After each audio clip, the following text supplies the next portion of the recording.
കുറച്ച് നാൾ മുന്നേ ഒരു കോളേജിലെ സുവോളജി ഡിപ്പാർട്ട്മെൻറ്റിലെ കുട്ടികളോട് സംസാരിച്ചപ്പോൾ ഞാൻ അവരോട് ചോദിച്ചൊരു ചോദ്യം, എന്തിനാണ് നിങ്ങൾ പഠിക്കുന്നത് എന്നായിരുന്നു.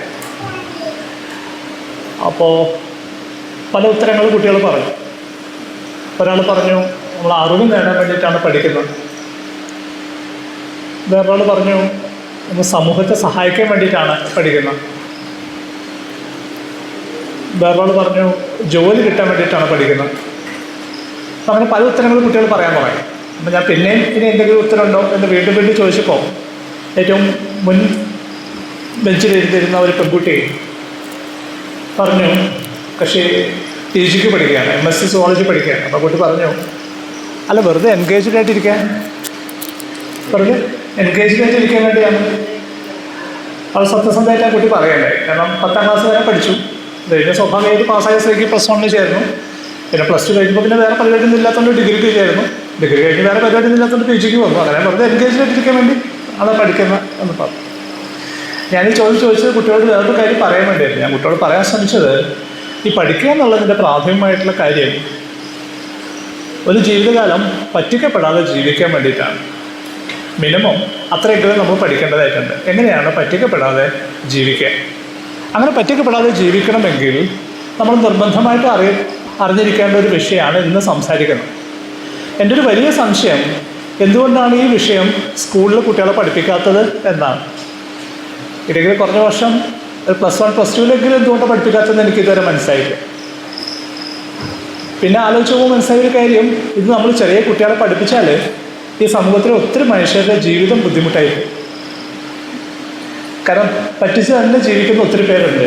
അപ്പോൾ അവരെ സംബന്ധിച്ചിട്ട് ഈ പറ്റിക്കപ്പെടലൊക്കെ ചെറിയ കുട്ടികളെ പഠിച്ചു കഴിഞ്ഞാൽ അത് ഭയങ്കര ബുദ്ധിമുട്ടാവും എന്ന് തോന്നിയിട്ടുണ്ടാവും.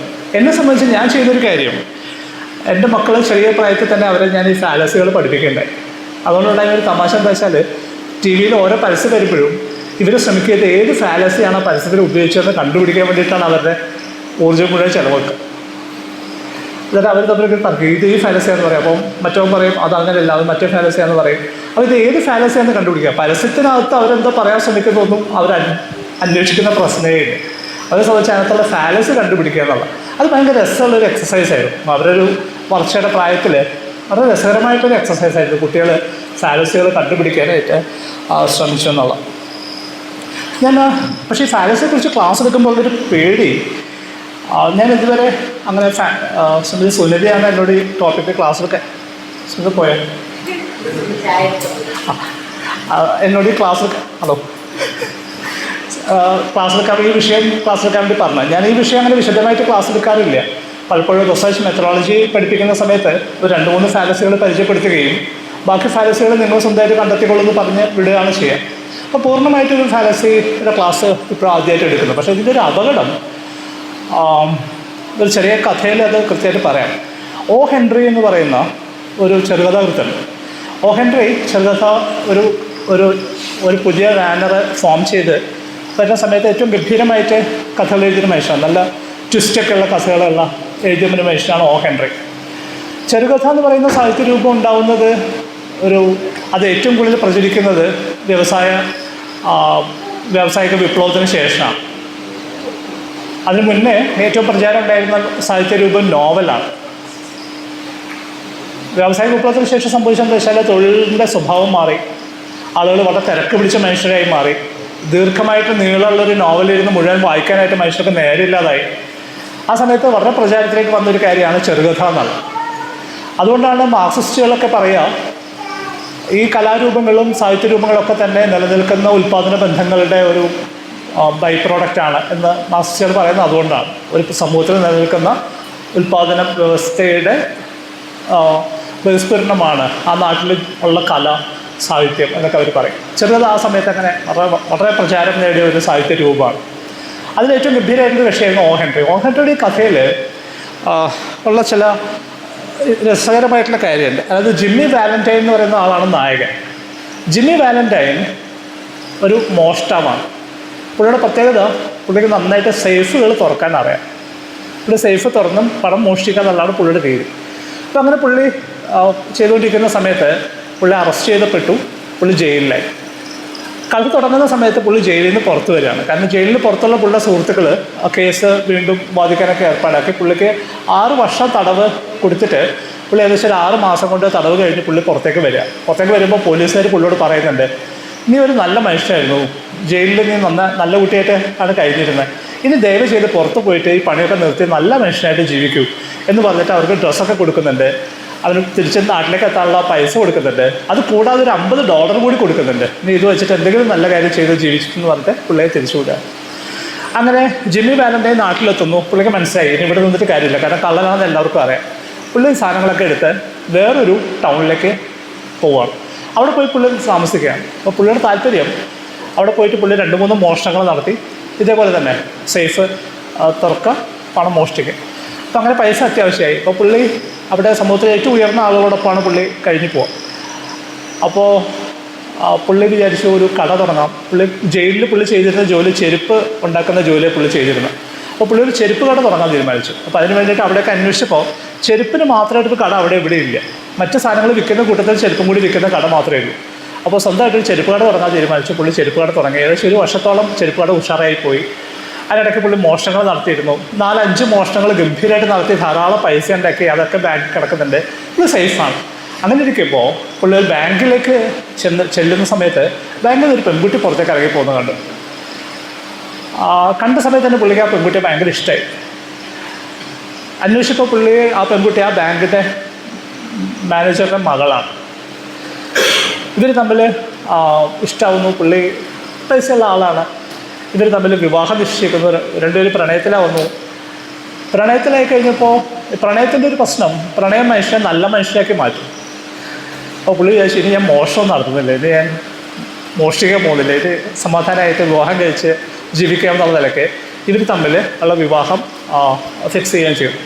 അങ്ങനെ ഇരിക്കുമ്പോഴാണ് ബാങ്കിൽ ഒരു പുതിയ സേഫ് വരുന്നുണ്ട്. ആ സമയത്താണ് പുള്ളി മോഷണമൊക്കെ നിർത്താൻ തീരുമാനിച്ചത്. അപ്പോൾ പുള്ളിയാണെങ്കിൽ ആദ്യത്തെ മോഷണത്തിൻ്റെ പണം കൊണ്ട് നല്ല കൃത്യമായിട്ട് സേഫ് തുറക്കാനായിട്ടുള്ള ഉപകരണങ്ങൾ ഉണ്ടാക്കിയിട്ടുണ്ട്. പല തരത്തിലുള്ള ഉപകരണങ്ങൾ പുള്ളി ഉണ്ടാക്കിയിട്ട് അതൊരു തുണി സഞ്ചിയിൽ പൊതിഞ്ഞ് അത് പുള്ളിയുടെ ഒരു അസറ്റാണ്. കാരണം പുള്ളി കുറേ പൈസ കൊടുത്തുണ്ടാക്കിയതാണ്. നല്ല കൃത്യതയുള്ള ടൂൾസാണ് പുള്ളി ഉപയോഗിക്കുന്നത്. അപ്പോൾ പുള്ളിയുടെ ഒരു സുഹൃത്തിന് കത്ത് എഴുതി, ഇന്ന് ഇന്ന ദിവസം വരണം, നിനക്കൊരു സാധനം തരാനുണ്ട് എന്ന് പറഞ്ഞു. അപ്പോൾ അത് മറ്റൊരു കള്ളനാണ്. അപ്പോൾ പുള്ളി വിചാരിച്ചു ഞാൻ ആ പുള്ളിക്ക് കൊടുക്കുക, എനിക്ക് ഇനി അത് വേണ്ട, ഞാൻ എന്നെ മോഷ്ടിക്കാൻ പോകുന്നില്ല, ഞാൻ പ്രണയത്തിലാണ്, അതുകൊണ്ട് ഞാൻ എൻ്റെ ജീവിതത്തിലേക്ക് കിടക്കുകയാണ്, നിർത്തുകയാണ്. അപ്പോൾ അത് ടൂൾസ് പുള്ളിക്ക് കൊടുക്കാൻ തീരുമാനിച്ചു. അപ്പോൾ അങ്ങനെ ടൂൾസായിട്ട് വരാൻ പറഞ്ഞു. ആ ദിവസം തന്നെ ബാങ്കിലൊരു ഫംഗ്ഷന് വേണ്ടിയിട്ട് അദ്ദേഹത്തെ വിളിക്കുകയാണ്. പുള്ളി അവിടെ ചെല്ലുന്ന സമയത്ത് ഈ 3-4 മോഷണങ്ങൾ പുള്ളി നടത്തിയത് വലിയ പ്രശ്നമായി മാറി. പോലീസ് അത് അന്വേഷിക്കാൻ തുടങ്ങി.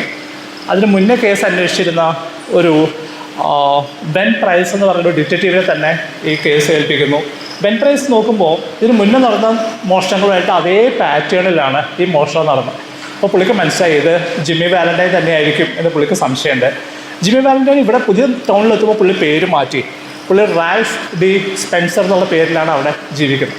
പഴയ ഐഡൻറ്റിറ്റിയൊക്കെ പുള്ളി കട്ട് ചെയ്ത് കളഞ്ഞു. അപ്പോൾ അങ്ങനെ റാൽഫ് എന്നുള്ള പേരിൽ അവിടെ ജീവിക്കുന്ന സമയത്ത് ഡിറ്റക്റ്റീവ് ഇവിടെ എത്തി. ഡിറ്റക്റ്റീവിന് മനസ്സിലായി ഇത് ബെൻ പ്രൈസ് ആണ് പേര് മാറി ഇവിടെ ജീവിക്കുന്നത്.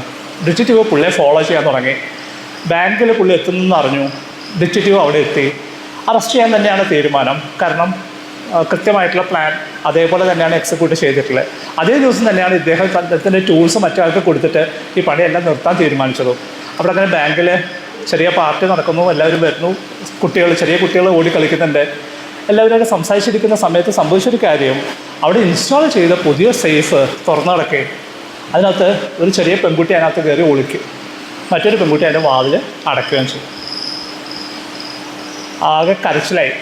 അപ്പം ബാങ്കിൻ്റെ മാനേജർ പറഞ്ഞു അത് ഇൻസ്റ്റാൾ ചെയ്തിട്ടില്ല, അത് ക്ലോക്കുമായിട്ട് ലിങ്ക് ചെയ്തിട്ടാണ്, ഒരു പ്രത്യേക സമയം സെറ്റ് ചെയ്താൽ ആ സെറ്റിങ്ങിൽ മാത്രമേ ആർക്കായാലും അത് തുറക്കാൻ പറ്റുള്ളൂ. പക്ഷേ ആ ക്ലോക്ക് ഇൻസ്റ്റാൾ ചെയ്തിട്ട് പോലുമില്ല, കണക്ട് ചെയ്തിട്ടില്ല, തുറക്കാനായിട്ട് ഒരു നിശ്ചയമില്ല. ഇത് ഇൻസ്റ്റാൾ ചെയ്ത ആളുകളിന് വരണമെങ്കിൽ 130 കിലോമീറ്റർ ദൂരെ നിന്ന് അവർ വരണം. അത്ര സമയം ഈ കുട്ടി ജീവനോടെ ഇരിക്കില്ല. ആകെ കരച്ചിലായി. ജിമ്മി വാലന്റൈൻ വിവാഹം കഴിക്കാൻ പോകുന്ന പെൺകുട്ടി ഓടി ജിമ്മി വാലൻ്റെ അടുത്ത് വന്നിട്ട് പറഞ്ഞു എന്തെങ്കിലും ചെയ്യാൻ പറ്റുമോ ചോദിക്കാൻ. അപ്പോൾ ജിമ്മി വാലന്റൈൻ ആലോചിക്കുന്നു. അതിനുശേഷം പുള്ളി പറയുന്നു നിങ്ങളെല്ലാവരും മുറിക്ക് പുറത്തേക്ക് ഇറങ്ങണമെങ്കിൽ ഞാൻ നോക്കാം. അങ്ങനെ എല്ലാവരും പുറത്തേക്ക് ഇറങ്ങുന്നു. ആ സമയത്ത് പുള്ളി കാണുന്നുണ്ട് ആ ഡിറ്റക്റ്റീവ് ഈ ആൾക്കൂട്ടത്തിനൊപ്പം വന്ന് നിൽക്കുന്നുണ്ട്. ബെൻ പ്രൈസ് എന്ന് പറയുന്ന ഡിറ്റക്റ്റീവ് പുള്ളിയെ കണ്ടെത്തി കഴിഞ്ഞു. അറസ്റ്റ് ചെയ്യാനായിട്ട് പുള്ളി റെഡി ആയിട്ട് അവിടെ നിൽക്കുകയാണ്. അവർക്ക് തെളിവ് മാത്രമേ ഇതിൻ്റെ ബാക്കി ആവശ്യമുള്ളൂ. ഇപ്പോൾ അയാൾ ആ സേഫ് തുറന്നാൽ ആ തെളിവാണ് ഉണ്ടാവാൻ പോകുന്നത്. ജിമ്മി വാലന്റൈൻ പുള്ളിയുടെ ടൂൾ കിറ്റ് എടുക്കുന്നു, സേഫിന് മുന്നിലിരിക്കുന്നു, തുറക്കുന്നു, ഓരോ ടൂൾസ് കൃത്യമായിട്ട് അടുക്കി വയ്ക്കുന്നു. കൃത്യമായി ആ ടൂൾസ് എടുത്ത് പുള്ളി സേഫ് തുറക്കുകയാണ്. ഒരു 10 മിനിറ്റോളം സമയം എടുത്തിട്ട് സേഫ് തുറക്കുന്നു. ഈ കുട്ടി സേഫായിട്ട് പുറത്തു വരുന്ന എല്ലാവരും ഭയങ്കര ആഘോഷമായിട്ട് പോവാണ്. ആ നിമിഷം അദ്ദേഹത്തിന് മനസ്സിലായി, കഴിഞ്ഞു, എന്നെ അറസ്റ്റ് ചെയ്യാൻ പോവാണ്, ഇനി വിവാഹം നടക്കില്ല, ഇനി ഞാൻ വിചാരിച്ച ജീവിതം സാധ്യമല്ല, അയാൾ എന്നെ അറസ്റ്റ് ചെയ്യാൻ പോവാണ്. അയാൾ ടൂൾ കിറ്റ് പൊതിഞ്ഞു, അത് അവിടെ ഏൽപ്പിച്ചിട്ട് എൻ്റെ ഒരു സുഹൃത്ത് വരെ അദ്ദേഹത്തിന് കൊടുക്കാൻ പറഞ്ഞ് ഏൽപ്പിച്ചു.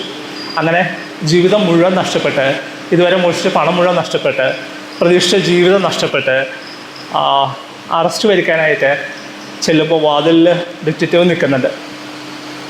അദ്ദേഹത്തിൻ്റെ അടുത്തേക്ക് ചെല്ലുകയാണ്. ചെന്നിട്ട് അദ്ദേഹം പറയുന്നു, ഞാൻ റെഡിയാണ്, നമുക്ക് പോവാം. അപ്പോൾ ഡിറ്റക്റ്റീവ് അയാൾ ചോദിക്കണ്ടേ, നിങ്ങളാരാണ്, എനിക്ക് നിങ്ങളെ പരിചയമില്ലല്ലോ എന്ന് പറഞ്ഞാൽ ഡിറ്റക്റ്റീവ് അവിടെ നിന്ന് ഇറങ്ങി പോവാം. കഥ അവിടെ അവസാനിക്കുക. ഏറ്റവും ഗംഭീരമായിട്ടുള്ള ടൂൾസ് 2 നിലയ്ക്ക് ഉപയോഗിക്കാം. സേഫ് തുറക്കാൻ ഉപയോഗിക്കാം, അതുപോലെ കുട്ടികളെ രക്ഷിക്കാനും ഉപയോഗിക്കാം. ലോജിക്കൽ ഫാലസിയും അങ്ങനെ ഒരു സാധനമാണ്. ലോജിക്കൽ ഫാലസിയെക്കുറിച്ച് ക്ലാസ് എടുത്തു കഴിഞ്ഞാൽ നിങ്ങൾക്ക് ഏറ്റവും മികച്ച കള്ളന്മാരായിട്ട് മാറാൻ പറ്റും. ഏറ്റവും മികച്ച സേഫുകൾ തുറക്കാൻ പറ്റുന്ന ആളുകളായിട്ട് നിങ്ങൾക്ക് മാറാൻ പറ്റും. ഇതൊരു ഇരുതല മൂർച്ചയുള്ള വാളാണ്. നിങ്ങൾക്ക് അത് പോസിറ്റീവായിട്ട് ഉപയോഗിക്കാം, നിങ്ങൾക്കത് നെഗറ്റീവായിട്ടും ഉപയോഗിക്കാം.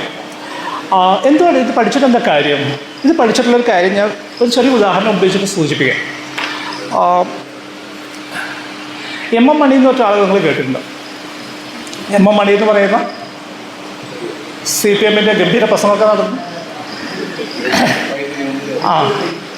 ഈ അടുത്ത ദിവസം അദ്ദേഹം പറഞ്ഞു, അദ്ദേഹത്തിൻ്റെ ഒരു പ്രസംഗം വളരെ വിവാദമായി. അദ്ദേഹം പറഞ്ഞു, അടിച്ചാൽ തിരിച്ചടിക്കണം, ഇതാണ് നമ്മുടെ പോളിസി, അതൊക്കെ അടിച്ചിരിക്കും. ആകെ പ്രശ്നമായി. ആളുകളൊക്കെ ഞെട്ടി, എന്താണ് ഇയാൾ പറയുന്നത്? ഇയാൾ പണ്ടേ ഇങ്ങനെ പോഷത്തരം പറയുന്ന ആളാണ്. അപ്പം ഇത് വായിച്ചപ്പോൾ എനിക്ക് പെട്ടെന്ന് തന്നെ മനസ്സിൽ ഓർമ്മ വന്നത് മഹാഭാരതത്തിലുള്ളൊരു കഥയാണ്. മഹാഭാരത യുദ്ധമൊക്കെ കഴിഞ്ഞു, പണ്ഡന്മാർ രാജ്യം ഭരിച്ചു, ഇതെല്ലാം കഴിഞ്ഞു, അവസാനം സ്വർഗാരോഹണത്തിന് സമയമായി. അങ്ങനെ സ്വർഗാരോഹണത്തിന് വേണ്ടി ഇവർ പോവുകയാണ്. പോകുന്ന വഴിക്ക് ആദ്യം പാഞ്ചാലി വീണു. അപ്പോൾ യുധിഷ്ഠിരനോട്, ഏറ്റവും മൂത്ത ജ്യേഷ്ഠനായിട്ട് യുധിഷ്ഠിരനോട് പറഞ്ഞു, ഏട്ടാ പാഞ്ചാലി വീണു. യുധിഷ്ഠിരൻ പറഞ്ഞാൽ വീഴു, അപ്പം പുറകോട്ട് തിരിഞ്ഞു നോക്കണ്ട, നടന്നോളൂ എന്ന് പറയാം. അങ്ങനെ നടന്ന് അങ്ങറ്റം വരെ എത്തുമ്പോൾ ബാക്കി അനിയന്മാരൊക്കെ വീണു, യുധിഷ്ഠിരൻ മാത്രമേ ബാക്കിയുള്ളൂ. ആകെയുള്ളത് ഒപ്പം വന്ന ഒരു നായയാണ്. അങ്ങനെ നായ വന്നു, സ്വർഗത്തിൽ നിന്ന് തേര് വന്നിട്ടുണ്ട്, തേര് കയറാൻ നേരെ സ്വർഗത്തിലേക്ക് പോകേണ്ട സമയത്ത് യുധിഷ്ഠിരൻ വഴക്കൂടുകയാണ്, ഈ നായയും കൂട്ടണം എന്ന് പറഞ്ഞു. ഈ നായ എൻ്റെ ഒപ്പം ഇത്രയും വരെ വന്നതാണ്, അവനെ ഒഴിവാക്കി എനിക്ക് പോകാൻ പറ്റില്ല, അവനെ കൂടി കൂട്ടണം എന്ന് പറഞ്ഞിട്ട് അങ്ങനെ വഴക്കുണ്ടാവുക. നായയെ കൊണ്ടുപോകാൻ പറ്റില്ല എന്ന് പറഞ്ഞു, പക്ഷേ ഇല്ലാതെ ഞാൻ വരില്ല എന്ന് യുധിഷ്ഠിരൻ അങ്ങനെ അവസാനം വഴക്കായി അവസാനം നായയോട് കയറ്റി പോവുകയാണ്. അപ്പോഴാണ് മനസ്സിലാവുന്നത് നായ അല്ല, മറിച്ച് യമദേവൻ നായയുടെ രൂപത്തിൽ വന്നാണ്. യുധിഷ്ഠിരൻ്റെ അവസാനത്തെ പരീക്ഷണമായിരുന്നു അത്. ആ പരീക്ഷണത്തിൽ കൂടി ജയിച്ചാൽ മാത്രമേ സ്വർഗത്തിൽ പോകുള്ളൂ എന്നുള്ള നിലയ്ക്ക് അങ്ങനെ അവർ സ്വർഗത്തിലേക്ക് എത്തുന്നു. അപ്പോൾ സ്വർഗത്തിലേക്ക് പോകുന്നതിന് മുന്നേ യുധിഷ്ഠിരൻ്റെ പാപങ്ങൾ കാരണം നരകത്തിലൂടെ ഒന്ന് കറങ്ങി വരേണ്ട ഒരു ആവശ്യമുണ്ട്, നരകം ഒന്ന് കണ്ടുപോകേണ്ട ആവശ്യമുണ്ട്. അപ്പോൾ അതിനുവേണ്ടി നരകത്തിലൂടെ പോകുമ്പോൾ പുള്ളി അത്ഭുതപ്പെടുത്തിക്കൊണ്ട് നോക്കുമ്പോൾ അവിടെ ദുര്യോധനെ കാണാനില്ല, ദുശാസനെ കാണാനില്ല, കൗരവന്മാർ ആരെയും കാണാനില്ല, കർണനെ കാണാനില്ല. പുള്ളി വെച്ചാൽ അവരൊക്കെ അവിടെ പോയി. അപ്പോൾ അവരൊക്കെ സ്വർഗത്തിലാണ്. പുള്ളിക്കിത് വിശ്വസിക്കാനേ പറ്റിയിട്ടില്ല. ഇത്ര നാൾ അധർമ്മം നടത്തിയിരുന്ന ആളുകളെല്ലാവരും അവർക്കെതിരെ ധർമ്മം സ്ഥാപിക്കാനായിട്ട് ഞാൻ യുദ്ധം ചെയ്ത് അവരെയൊക്കെ തോൽപ്പിച്ച് ധർമ്മം സ്ഥാപിച്ചിട്ട് അവരെങ്ങനെ സ്വർഗത്തിൽ പോകുന്ന പുള്ളിക്ക് ആലോചിച്ചിട്ട് മനസ്സിലായില്ലേ. അപ്പോൾ യുധിഷ്ഠിരനെ പഠിപ്പിച്ച് കൊടുക്കുന്നുണ്ട്. അതായത് അവർ പാവമൊന്നും ചെയ്തിട്ടില്ല, അവരവരുടെ ജീവിതത്തിൽ ഓരോ സമയത്ത് ചെയ്ത കാര്യത്തിന് അവർക്ക് 100% ബോധ്യത്തോടുകൂടി തന്നെയാണ് അവർ ചെയ്തത്. അവരാരെയും പറ്റിച്ചിട്ടില്ല, അവരാരെയും ചതിച്ചിട്ടില്ല. അവർക്ക് ചെയ്ത കാര്യങ്ങളെല്ലാം തന്നെ അതാത് സമയത്ത് അവർക്ക് നല്ല ബോധ്യത്തിലാണ് ചെയ്തത് എന്ന് യുധിഷ്ഠിരന് പറഞ്ഞു കൊടുക്കുന്നത്. ഇതാണ് പലപ്പോഴും എം എം മണിയുടെ പ്രസംഗം കേൾക്കുമ്പോൾ എനിക്ക് തോന്നുന്ന കാര്യം. പുള്ളിക്ക് ഈ പറയുന്ന കാര്യത്തിൽ നല്ല ബോധ്യത്തിൽ തന്നെ പുള്ളി പറയും. അടിച്ചാൽ തിരിച്ചടിക്കുന്നത് സത്യമായിട്ടുള്ള കാര്യം തന്നെ പറഞ്ഞു. ഒരു കാലത്ത് ഇടുക്കി പോലുള്ള ഒരു പ്രദേശത്ത് സംഘടന വളർത്തിയെടുക്കുന്ന സമയത്ത് തൊഴിലാളികൾക്ക് വേണ്ടി സംസാരിക്കുന്ന നേതാക്കളൊക്കെ ഏതെങ്കിലും ആസിഡ് ഭരണിയിലും അതേപോലെ റബ്ബർ ഉണക്കുന്ന സ്ഥലത്തൊക്കെ അസ്ഥികൂടങ്ങളായിട്ട് മാറിയിരുന്ന സമയത്ത് ആകെ ഒരു വഴി തിരിച്ചടിക്കുക എന്നുള്ളത് മാത്രമേ. അതാണ് പുള്ളി പഠിച്ചൊരു കാര്യം. അത് തന്നെയാണ് പുള്ളി ഇപ്പോഴും പറയുന്നത്. പക്ഷേ ചുറ്റുമുള്ള ലോകം മാറിപ്പോയി. ചുറ്റുമുള്ള ലോകം ഭയങ്കര കള്ളത്തരം പറയുന്ന ഒരു ലോകമായി മാറിപ്പോയി എന്നുള്ളത് ആ മനുഷ്യനെ അറിയില്ല. അതുകൊണ്ട് പുള്ളി ഇപ്പോഴും സത്യം പറഞ്ഞുകൊണ്ടിരിക്കുകയും പുള്ളി ബോധ്യമുള്ള കാര്യങ്ങൾ പുള്ളി പറഞ്ഞുകൊണ്ടിരിക്കുകയും ചെയ്യുന്നത്. പ്രസംഗത്തിൽ നോക്കിയാൽ അതറിയാം. എങ്ങനെയാണെന്ന് വെച്ച് കഴിഞ്ഞാൽ നമ്മൾ രാഷ്ട്രീയ പ്രവർത്തകരുടെ, രാഷ്ട്രീയ നേതാക്കളുടെ ഒരു വളർച്ച നോക്കിയാൽ നമുക്കറിയാം. അവർ വിദ്യാർത്ഥി പ്രസ്ഥാനത്തിലൂടെ വന്നവരുണ്ട്. അവർ വിദ്യാർത്ഥി നേതാവായിരിക്കുന്ന സമയത്ത് അവർ നടത്തുന്ന പ്രസംഗമുണ്ട്. കീപ്പൊരു പ്രസംഗമായിരിക്കും. വാക്കുകൾ ഇങ്ങനെ കണ്ടിന്യൂസ് ആയിട്ട് ഒഴുകി വരുന്നുണ്ടാവും. ഒരു വാക്കിന് പോലും അവർ വെയിറ്റ് ചെയ്യേണ്ട ആവശ്യമില്ല.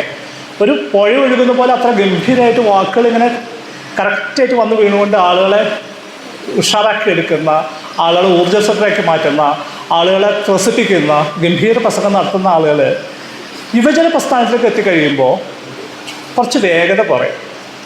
തിരക്കൊന്നുമില്ലാതെ കുറച്ച് പതുക്കെ പറയുന്ന അവസ്ഥയാണ്. ഇനി അവരൊരു MLA ഒക്കെ ആയി കഴിഞ്ഞാൽ അവരുടെ പ്രസംഗം പിന്നെയും പതുക്കെയാവും. അവരൊരു മന്ത്രിയൊക്കെ ആയി കഴിഞ്ഞാൽ പിന്നെ ഒരു വാക്ക് പറഞ്ഞ് കുറേ കഴിഞ്ഞിട്ട് പിന്നെ അടുത്ത വാക്കൊക്കെ പറയും. അപ്പോൾ ഈ രണ്ട് വാക്കുകൾ തമ്മിലുള്ള എത്ര അകലുണ്ടെന്ന് നോക്കിയാൽ ഇയാൾ എത്ര കള്ളനാണെന്ന് നമുക്ക് മനസ്സിലാക്കാൻ പറ്റും. ഉള്ളിൽ നിന്ന് വരില്ല. കാരണം മനസ്സിലായി ഇത് മൊത്തത്തിൽ തട്ടിപ്പാണെന്നുള്ള കാര്യം മനസ്സിലായി കഴിയുമ്പോൾ പെട്ടെന്ന് അങ്ങനെ പറയാൻ പറ്റൂല. അത് സൂക്ഷിച്ച് മാത്രമേ പറയാൻ പറ്റില്ല. അപ്പോൾ ഓരോ വാക്കും എടുത്തിങ്ങനെ വെച്ച് കുറച്ച് കഴിഞ്ഞ് ആലോചിച്ച് അടുത്ത വാക്ക് വെച്ച് ഇങ്ങനെ പറയുന്ന സമയത്ത് മണിയാശാൻ അത്രത്തോളം എത്തിയിട്ടില്ല. അതിൻ്റെ കുഴപ്പമില്ലൂ, വേറെ കുഴപ്പമൊന്നും അദ്ദേഹം സംബന്ധിച്ചില്ല. ഫാലസി മനസ്സിലാക്കി കഴിഞ്ഞാൽ സംഭവിക്കാൻ പോകുന്നത് ഈ മൂടൽമഞ്ഞ് മൊത്തത്തിലങ്ങ് മാറും. നമുക്ക് തെളിച്ചത്തോടുകൂടി കാര്യങ്ങൾ ലോകത്തെ കാണാൻ പറ്റും. നല്ല ക്ലാരിറ്റിയോട് കൂടിയിട്ട് എന്താ സംഭവിക്കണമെന്ന് മനസ്സിലാവും. അതല്ലാത്തിടത്തോളം നമ്മൾ ഈ ഒരു മായക്കകത്ത് ഇങ്ങനെ പെട്ട് കിടന്നിട്ട് പോകുന്ന ഒരു അവസ്ഥയാണ് ഉണ്ടാവുക. അപ്പോൾ ഇതുകൊണ്ടാണ് നമ്മൾ ലോജിക്കൽ ഫാലസി പഠിക്കേണ്ടി വരുന്നത്. ഒന്ന്, നമ്മൾ പറ്റിക്കപ്പെടാതെ ജീവിക്കേണ്ട ആവശ്യമുണ്ട്. രണ്ടാമത്തത്, നമ്മൾ ജീവിക്കുന്ന ഒരു സമൂഹത്തെ നമുക്ക് നല്ല തെളിച്ചത്തോടു കൂടി നല്ല ക്ലാരിറ്റിയോട് കൂടിയിട്ട് തിരിച്ചറിയേണ്ട ആവശ്യമുണ്ട്. അപ്പോൾ അതുകൊണ്ട് ഞാൻ ചെയ്യാൻ പോകുന്നത് ഏകദേശം 300-ഓളം ഫാലസികൾ ലിസ്റ്റ് ചെയ്തിട്ടുണ്ട്. ആ 300 ഫാലസി പറയാനായിട്ട് നേരമില്ല. ഞാൻ ഏകദേശം ഒരു 25 ഫാലസികൾ മാത്രമേ പറയുന്നുണ്ടാവുള്ളൂ. അല്ല, ആദ്യത്തെ ഫാലസി അഡ് ഹോമിനം എന്ന് പറയുന്ന ഫാലസിയാണ്. ഇന്ന് നിരന്തരമായിട്ട് TV യിലൊക്കെ കാണുന്ന ഫാലസിയാണ്. അഡ് ഹോമിനം എന്ന് വെച്ച് കഴിഞ്ഞാൽ ഒരാളൊരു അഭിപ്രായം പറഞ്ഞാൽ നമ്മൾ ആ അഭിപ്രായത്തോട് റെസ്പോണ്ട് ചെയ്യുന്നതിന് പകരം ആ പറഞ്ഞ ആളെ ചീത്ത വിളിക്കുക. അതാണ് ഒരു ബേസിക് സ്വഭാവം. ഇപ്പോൾ എപ്പോഴും ഒരു സമയത്ത് കേരളത്തിൻ്റെ മുഖ്യമന്ത്രി എന്തോ പറഞ്ഞ സമയത്ത് തിരിച്ചു വന്ന റെസ്പോൺസ് അദ്ദേഹത്തെക്കുറിച്ച് എഴുതിയില്ല, അദ്ദേഹത്തിൻ്റെ അച്ഛനെ കുറിച്ചിട്ടായിരുന്നു. പുള്ളിയുടെ മകൻ എന്നുള്ള നിലക്കുള്ള റെസ്പോൺസാണ്. രാഹുൽ ഗാന്ധി ഒരിക്കൽ ഒരു കാര്യം പറഞ്ഞപ്പോൾ അതിനോട് വന്ന മറുപടി ഈ അമൂൽ ബേബിമാരൊക്കെ പറയുന്ന ആരെങ്കിലും വിശ്വസിക്കുമോ എന്നായിരുന്നു. അപ്പോൾ അദ്ദേഹം പറഞ്ഞ കാര്യത്തിലല്ല പ്രതികരിക്കുന്നത്, മറിച്ച് അയാളെ വ്യക്തിപരമായിട്ട് ആക്ഷേപിക്കുന്ന ഫാലസിക്കാണ് അഡ് ഹോമിനം ഫാലസി എന്ന് പറയും. ഈ അഡ് ഹോമിനം ഫാലസി തന്നെ പല തരത്തിലുള്ള ഫാലസികൾ. ഒന്ന് നേരിട്ട് തന്നെ കളിയാക്കുക, മോശക്കാരാണെന്ന് പറയുക, നീ ഒരു മന്ദബുദ്ധിയാണെന്ന് പറയുക, ഈ മണ്ടൻ പറയുന്ന ആരെങ്കിലും വിശ്വസിക്കുമെന്ന് പറയുക, ഈ മണ്ടി പറയുന്ന ആരെങ്കിലും വിശ്വസിക്കുമെന്ന് പറയുക, അങ്ങനെയൊക്കെ പറയുന്ന ഡയറക്റ്റ് അബ്യൂസീവ് സംഭവമാണത്. രണ്ടാമത്തേത് സർക്കംസ്റ്റാൻഷ്യലാണ്. അയാൾ അങ്ങനെ പറഞ്ഞിട്ടുണ്ടെങ്കിൽ അത് അയാൾക്ക് എന്തോ പേഴ്സണൽ ഗെയിനിന് വേണ്ടിയിട്ട് പറഞ്ഞാണ് എന്ന് പറയുന്നതാണ് സർക്കംസ്റ്റാൻഷ്യലായിട്ട് നമ്മൾ അഡ് ഹോമിനം ഫാലസി വരിക. അയാൾക്ക് ഇപ്പോൾ ഒരാളൊരു പ്രൈവറ്റ് മാനേജ്മെൻറ്റ് കോളേജിൽ പഠിപ്പിക്കുന്നു. ആ മാനേജ്മെൻറ്റ് എൻ്റെ അഭിപ്രായത്തോട് ചേർന്നിട്ട് മാത്രമേ അയാളെ അഭിപ്രായം പറയുള്ളൂ. അവർ പറഞ്ഞിട്ട് കാര്യം പറയുമ്പോൾ നമുക്ക് സ്വാഭാവികമായിട്ട് പറയാം അയാൾക്ക് അത് പറഞ്ഞേ പറ്റൂ. അല്ല, ആ സർക്കംസ്റ്റാൻസ് നിന്നിട്ട് പറയുന്ന കാര്യമാണ്. മൂന്നാമത്തെ ഗിൽറ്റ് ബൈ അസോസിയേഷൻ. അയാൾ ആ ഗ്രൂപ്പിൻ്റെ ആളാണ്, അപ്പോൾ അതുകൊണ്ട് അയാൾ അങ്ങനെ പറയുള്ളൂ. അയാൾ ആ സംവിധാനത്തിൻ്റെ ഭാഗമാണ്, ആ സംഘടനയുടെ ഭാഗമാണ്, അല്ലെങ്കിൽ അയാൾ ആ ഒരു സിസ്റ്റത്തിൻ്റെ ഭാഗമാണ്. അത് സ്വാഭാവികമായിട്ട് അത് അയാളത് പറയുള്ളൂ. അപ്പോൾ അത് വേറൊരു തരത്തിലുള്ള അബ്യൂസാണ്. ടുക്കൊക്കെ എന്ന് പറഞ്ഞു കഴിഞ്ഞാൽ എങ്ങനെ സംഭവം എന്ന് വെച്ച് കഴിഞ്ഞാൽ, ഇപ്പം ഞാൻ നിങ്ങളോട് പറയുകയാണ് പുകവലി മഹാമോശം കാര്യമാണ്. പുകവലി നിങ്ങളുടെ ആരോഗ്യത്തെ ഭയങ്കര ദോഷകരമായിട്ട് ബാധിക്കും. അത് നിങ്ങൾക്ക് ലങ്സിന് ഭയങ്കര ബുദ്ധിമുട്ടാവും, നിങ്ങൾക്ക് ക്യാൻസർ വരാനുള്ള സാധ്യത ഉണ്ടാവും. അപ്പോൾ അതുകൊണ്ട് പുകവലിക്കരുത് എന്ന് ഞാൻ നിങ്ങളോട് പറയാം. കുറച്ച് കഴിഞ്ഞ് പരിപാടി കഴിഞ്ഞ് നിങ്ങൾ പുറത്തിറക്കുമ്പോൾ ഞാൻ അപ്പുറത്തുനിന്ന് പുകവലിക്കുന്നത് കാണുമ്പോൾ നിങ്ങൾക്ക് തോന്നുന്നൊരു ഫാലസി ഉണ്ട്. ഇതാണ് ടിക്കൊക്കെ എന്ന് പറയുന്നത് ഫാലസി. അയാളത് അപ്പം ഞാൻ പറഞ്ഞ കാര്യങ്ങൾ മുഴുവൻ നിങ്ങൾ ഡിഫീറ്റ് ചെയ്യും. സത്യത്തിൽ ഞാൻ പറഞ്ഞതൊക്കെ സത്യമാണ്, പക്ഷെ ആ സത്യത്തെ മുഴുവൻ നിങ്ങൾ എൻ്റെ പെരുമാറ്റം കൊണ്ട് റദ്ദ് ചെയ്ത് കളയും. ഇതാണ് പറഞ്ഞ കാര്യത്തെ മാത്രമായിട്ട് ഇങ്ങനെ എടുക്കുകയല്ല ചെയ്യുക. അത് ഞാൻ അങ്ങനെ ചെയ്തിട്ടില്ല, അപ്പോൾ അതുകൊണ്ട് അത് പ്രശ്നമാണെന്ന് പറയും. ഇതാണ് അഡ് ഹോമിനം ഫാലസിയുടെ പ്രത്യേകത.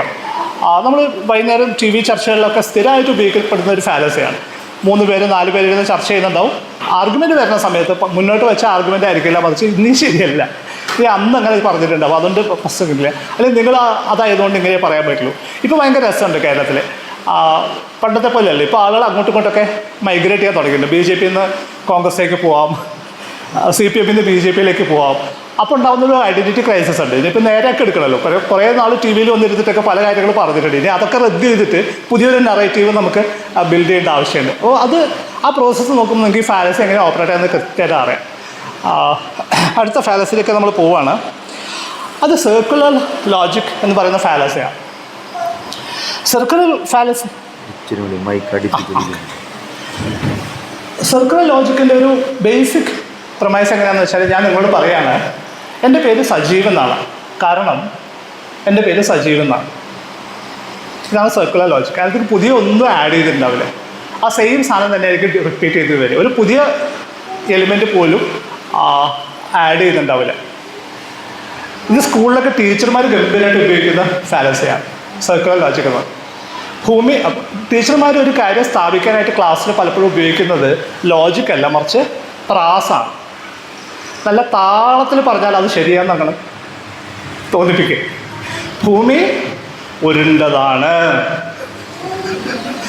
ഭൂമി ഉരുണ്ടതാണ്. 4 പ്രാവശ്യം കുട്ടികളുടെ കൂടി ഈ താളത്തിൽ കുട്ടികൾ പറഞ്ഞു കഴിയുമ്പോൾ അത് ശരിയാണെന്നാണ് കുട്ടികൾ പിന്നെ മനസ്സിലാക്കേണ്ടത്. എന്നാൽ അതിൻ്റെ തെളിവ് എന്താണ്, അതിൻ്റെ ന്യായം എന്താണ്, എന്തുകൊണ്ടാണ് നമ്മളത്, എങ്ങനെയാണത് പ്രൂവ് ചെയ്യുന്നത് എന്ന് നമ്മൾ പഠിപ്പിച്ചു കൊടുക്കുന്നത്. മറിച്ച് ഈ താളത്തിലാണ് കാര്യങ്ങൾ പോവുക.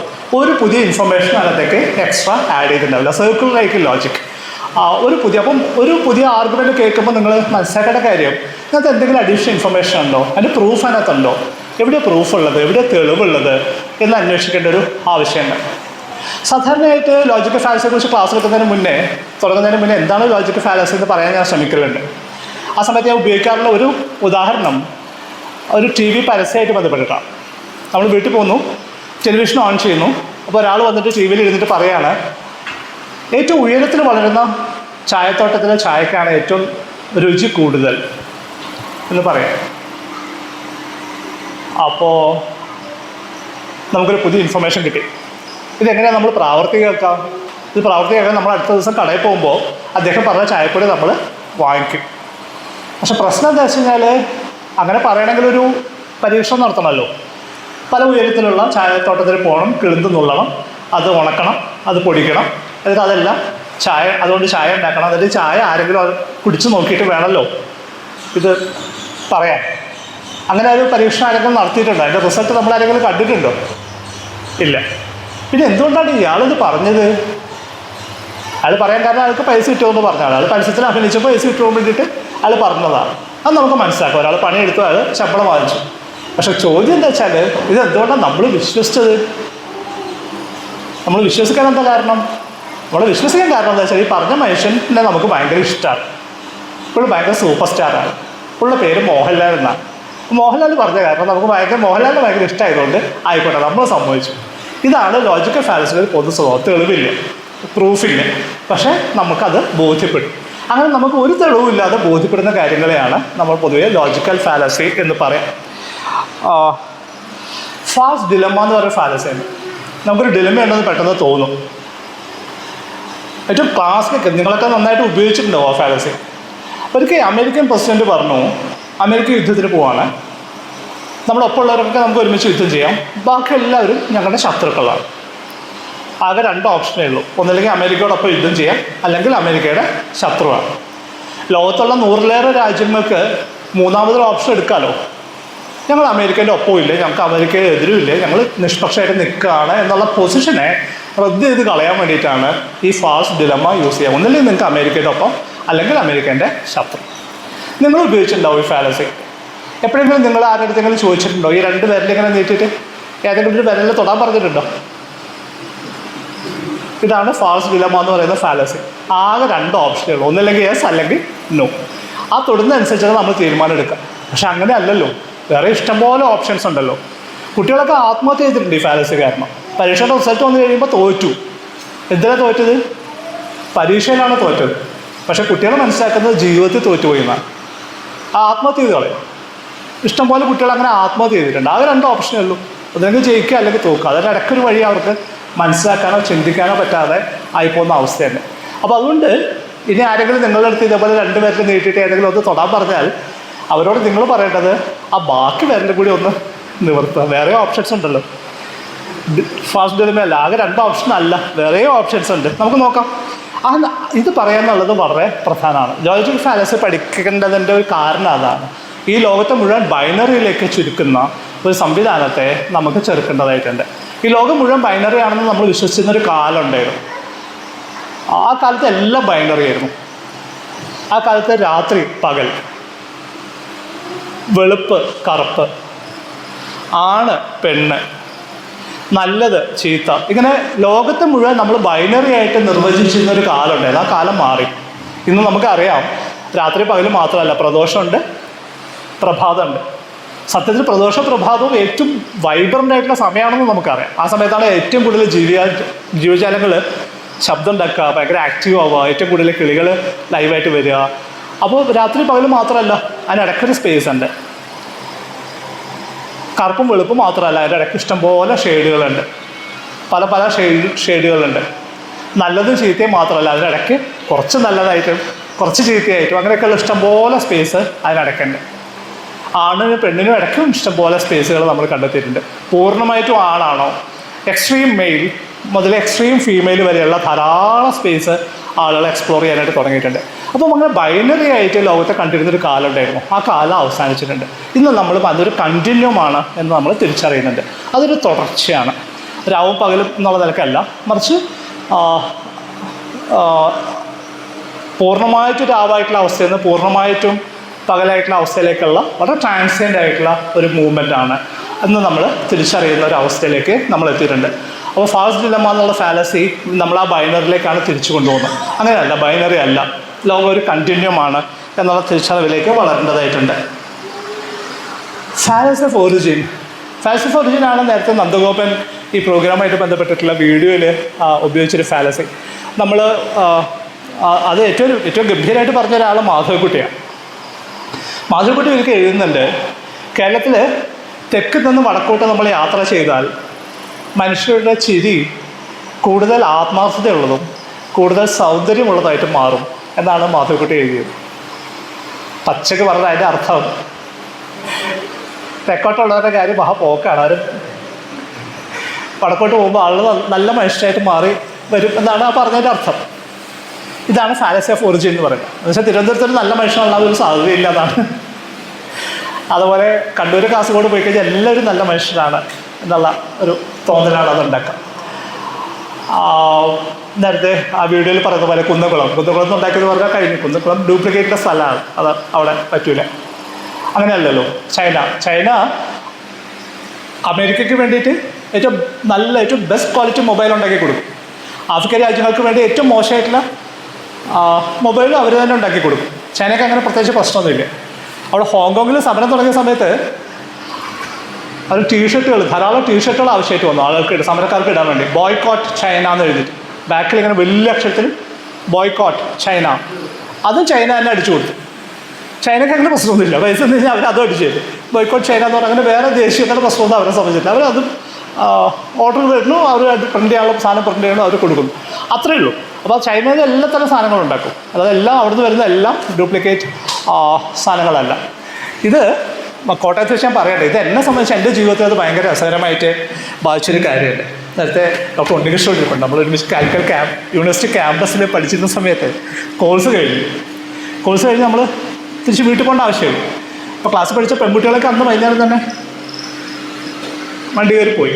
നമുക്ക് പിന്നെ പോയിട്ട് അങ്ങനെ പ്രത്യേകിച്ച് തിരക്കൊന്നുമില്ലാത്തതുകൊണ്ട് 2 ദിവസമൊക്കെ അവിടെ നിന്ന് അവസാനം കൂട്ടുകാരെ പോയിട്ട് നമ്മൾ പോവാണ്. അപ്പോൾ ഒരു പെട്ടിയുണ്ട്, കടക്കേക്കൊടി പെട്ടിയിട്ടൊരു സാധനമുണ്ട്. അപ്പോൾ ഈ കാലിക്കറ്റ് യൂണിവേഴ്സിറ്റി ക്യാമ്പസിൽ നിന്ന് നമ്മുടെ ക്യാമ്പസിൽ സ്കൂളുണ്ട്, സ്കൂളിൻ്റെ ഗ്രൗണ്ട് ഉണ്ടായിരുന്നു ക്യാമ്പസിൻ്റെ ഉള്ളിൽ. അപ്പോൾ ആ ഗ്രൗണ്ട് ക്രോസ് ചെയ്താൽ നേരെ ഹൈവേയിലേക്ക് കയറാം. അപ്പോൾ എൻ്റെ 2 സുഹൃത്തുക്കളുണ്ട്. 2 വർഷം നമ്മുടെ ആത്മാർത്ഥമായിട്ട് നമ്മുടെ സുഹൃത്തുക്കളായിട്ട് 2 പേരുണ്ട്. അപ്പോൾ പെട്ടിയൊക്കെ എടുത്ത് കൂടെ ഉണ്ട്.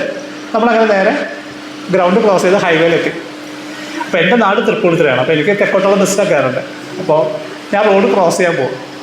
അപ്പോൾ എൻ്റെ അപ്പോഴത്തെ സുഹൃത്തിൻ്റെ കൈ പിടിച്ച് ചോദിച്ചു, നീ എങ്ങോട്ടാ ചോദിച്ചു. ഞാൻ പറഞ്ഞു ഞാൻ അപ്പുറത്തേക്ക്. ചോദിച്ചു നീ എന്തിനാ അപ്പുറത്തേക്ക് പോകുന്നു? ഞാൻ പറഞ്ഞല്ല, എൻ്റെ ബസ് അങ്ങോട്ടല്ലേ. പുള്ളി കൈ വിട്ടു, ഒരടി പുറകോട്ട് മാറി. ഇത് ചോദിച്ചു നീ തെക്കനാ? 2 വർഷത്തെ സൗഹൃദം അവിടെ റോട്ടിൽ വീട് പൊട്ടി തകർന്ന്. കാരണം ഒരു തെക്കൻ ആയിരുന്നു. അപ്പം ഞാൻ ആലോചിച്ചു, ദൈവമേ, ഇവൻ ഞാൻ കോഴ്സിന് ചേർന്ന സമയത്ത് തന്നെ ഞാൻ തെക്കനാന്ന് പുള്ളി അറിഞ്ഞിരുന്നെങ്കിൽ. അപ്പോൾ ഇതാണ് ഈ ഫാലസി ഓഫ് ഒറിജിൻ എന്ന് പറഞ്ഞ ഫാലസി. ഒരു പ്രദേശത്ത് എങ്ങനെയാണെങ്കിൽ അത് എല്ലാവർക്കും ബാധകമായിട്ടുള്ളൊരു കാര്യമായിട്ട് നമ്മൾ മനസ്സിലാക്കും. അടുത്ത രസകരമായിട്ടുള്ള ഫാലസി, നിങ്ങളൊക്കെ ധാരാളമായിട്ട് കണ്ടിട്ടുള്ള ഫാലസിയാണ് അപ്പീൽ ടു പിറ്റി എന്ന് പറയുന്ന ഫാലസി. അപ്പീൽ ടു പിറ്റി എന്ന് പറയുന്ന ഫാലസി, ഒരു സെക്കൻഡ്,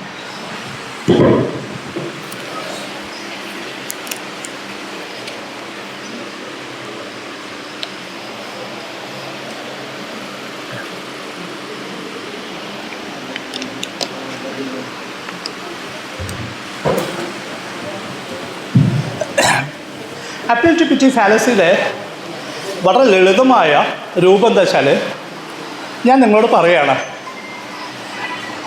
പ്രിയപ്പെട്ടവരെ, ഞാൻ പറയുന്നതൊക്കെ നിങ്ങൾ ദയവ് ചെയ്ത് വിശ്വസിക്കണം.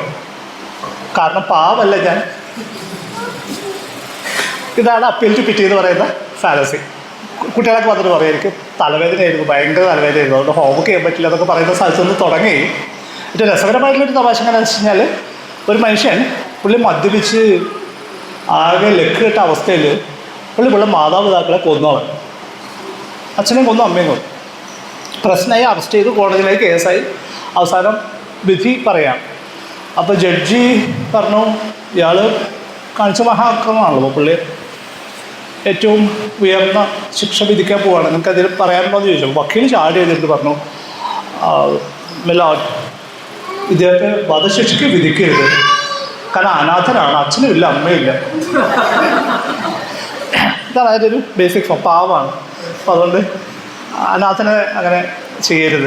ഇതാണ് അപ്പീൽ ടു പിറ്റി എന്ന് പറയുന്ന ഫാലസി. നമ്മുടെ ജീവിതത്തിൽ നമ്മൾ സ്ഥിരമായിട്ട് ഇങ്ങനെ നമ്മുടെ ചുറ്റും ഇങ്ങനെ ഓടി നടന്ന് കളിക്കുന്ന ഒരു ഫാലസിയാണ്. ഗാംബ്ലേഴ്സ് ഫാലസി പലപ്പോഴും ആളുകൾ ധാരാളമായിട്ട് ഉപയോഗിക്കാറുള്ളൊരു ഫാലസിയാണ്.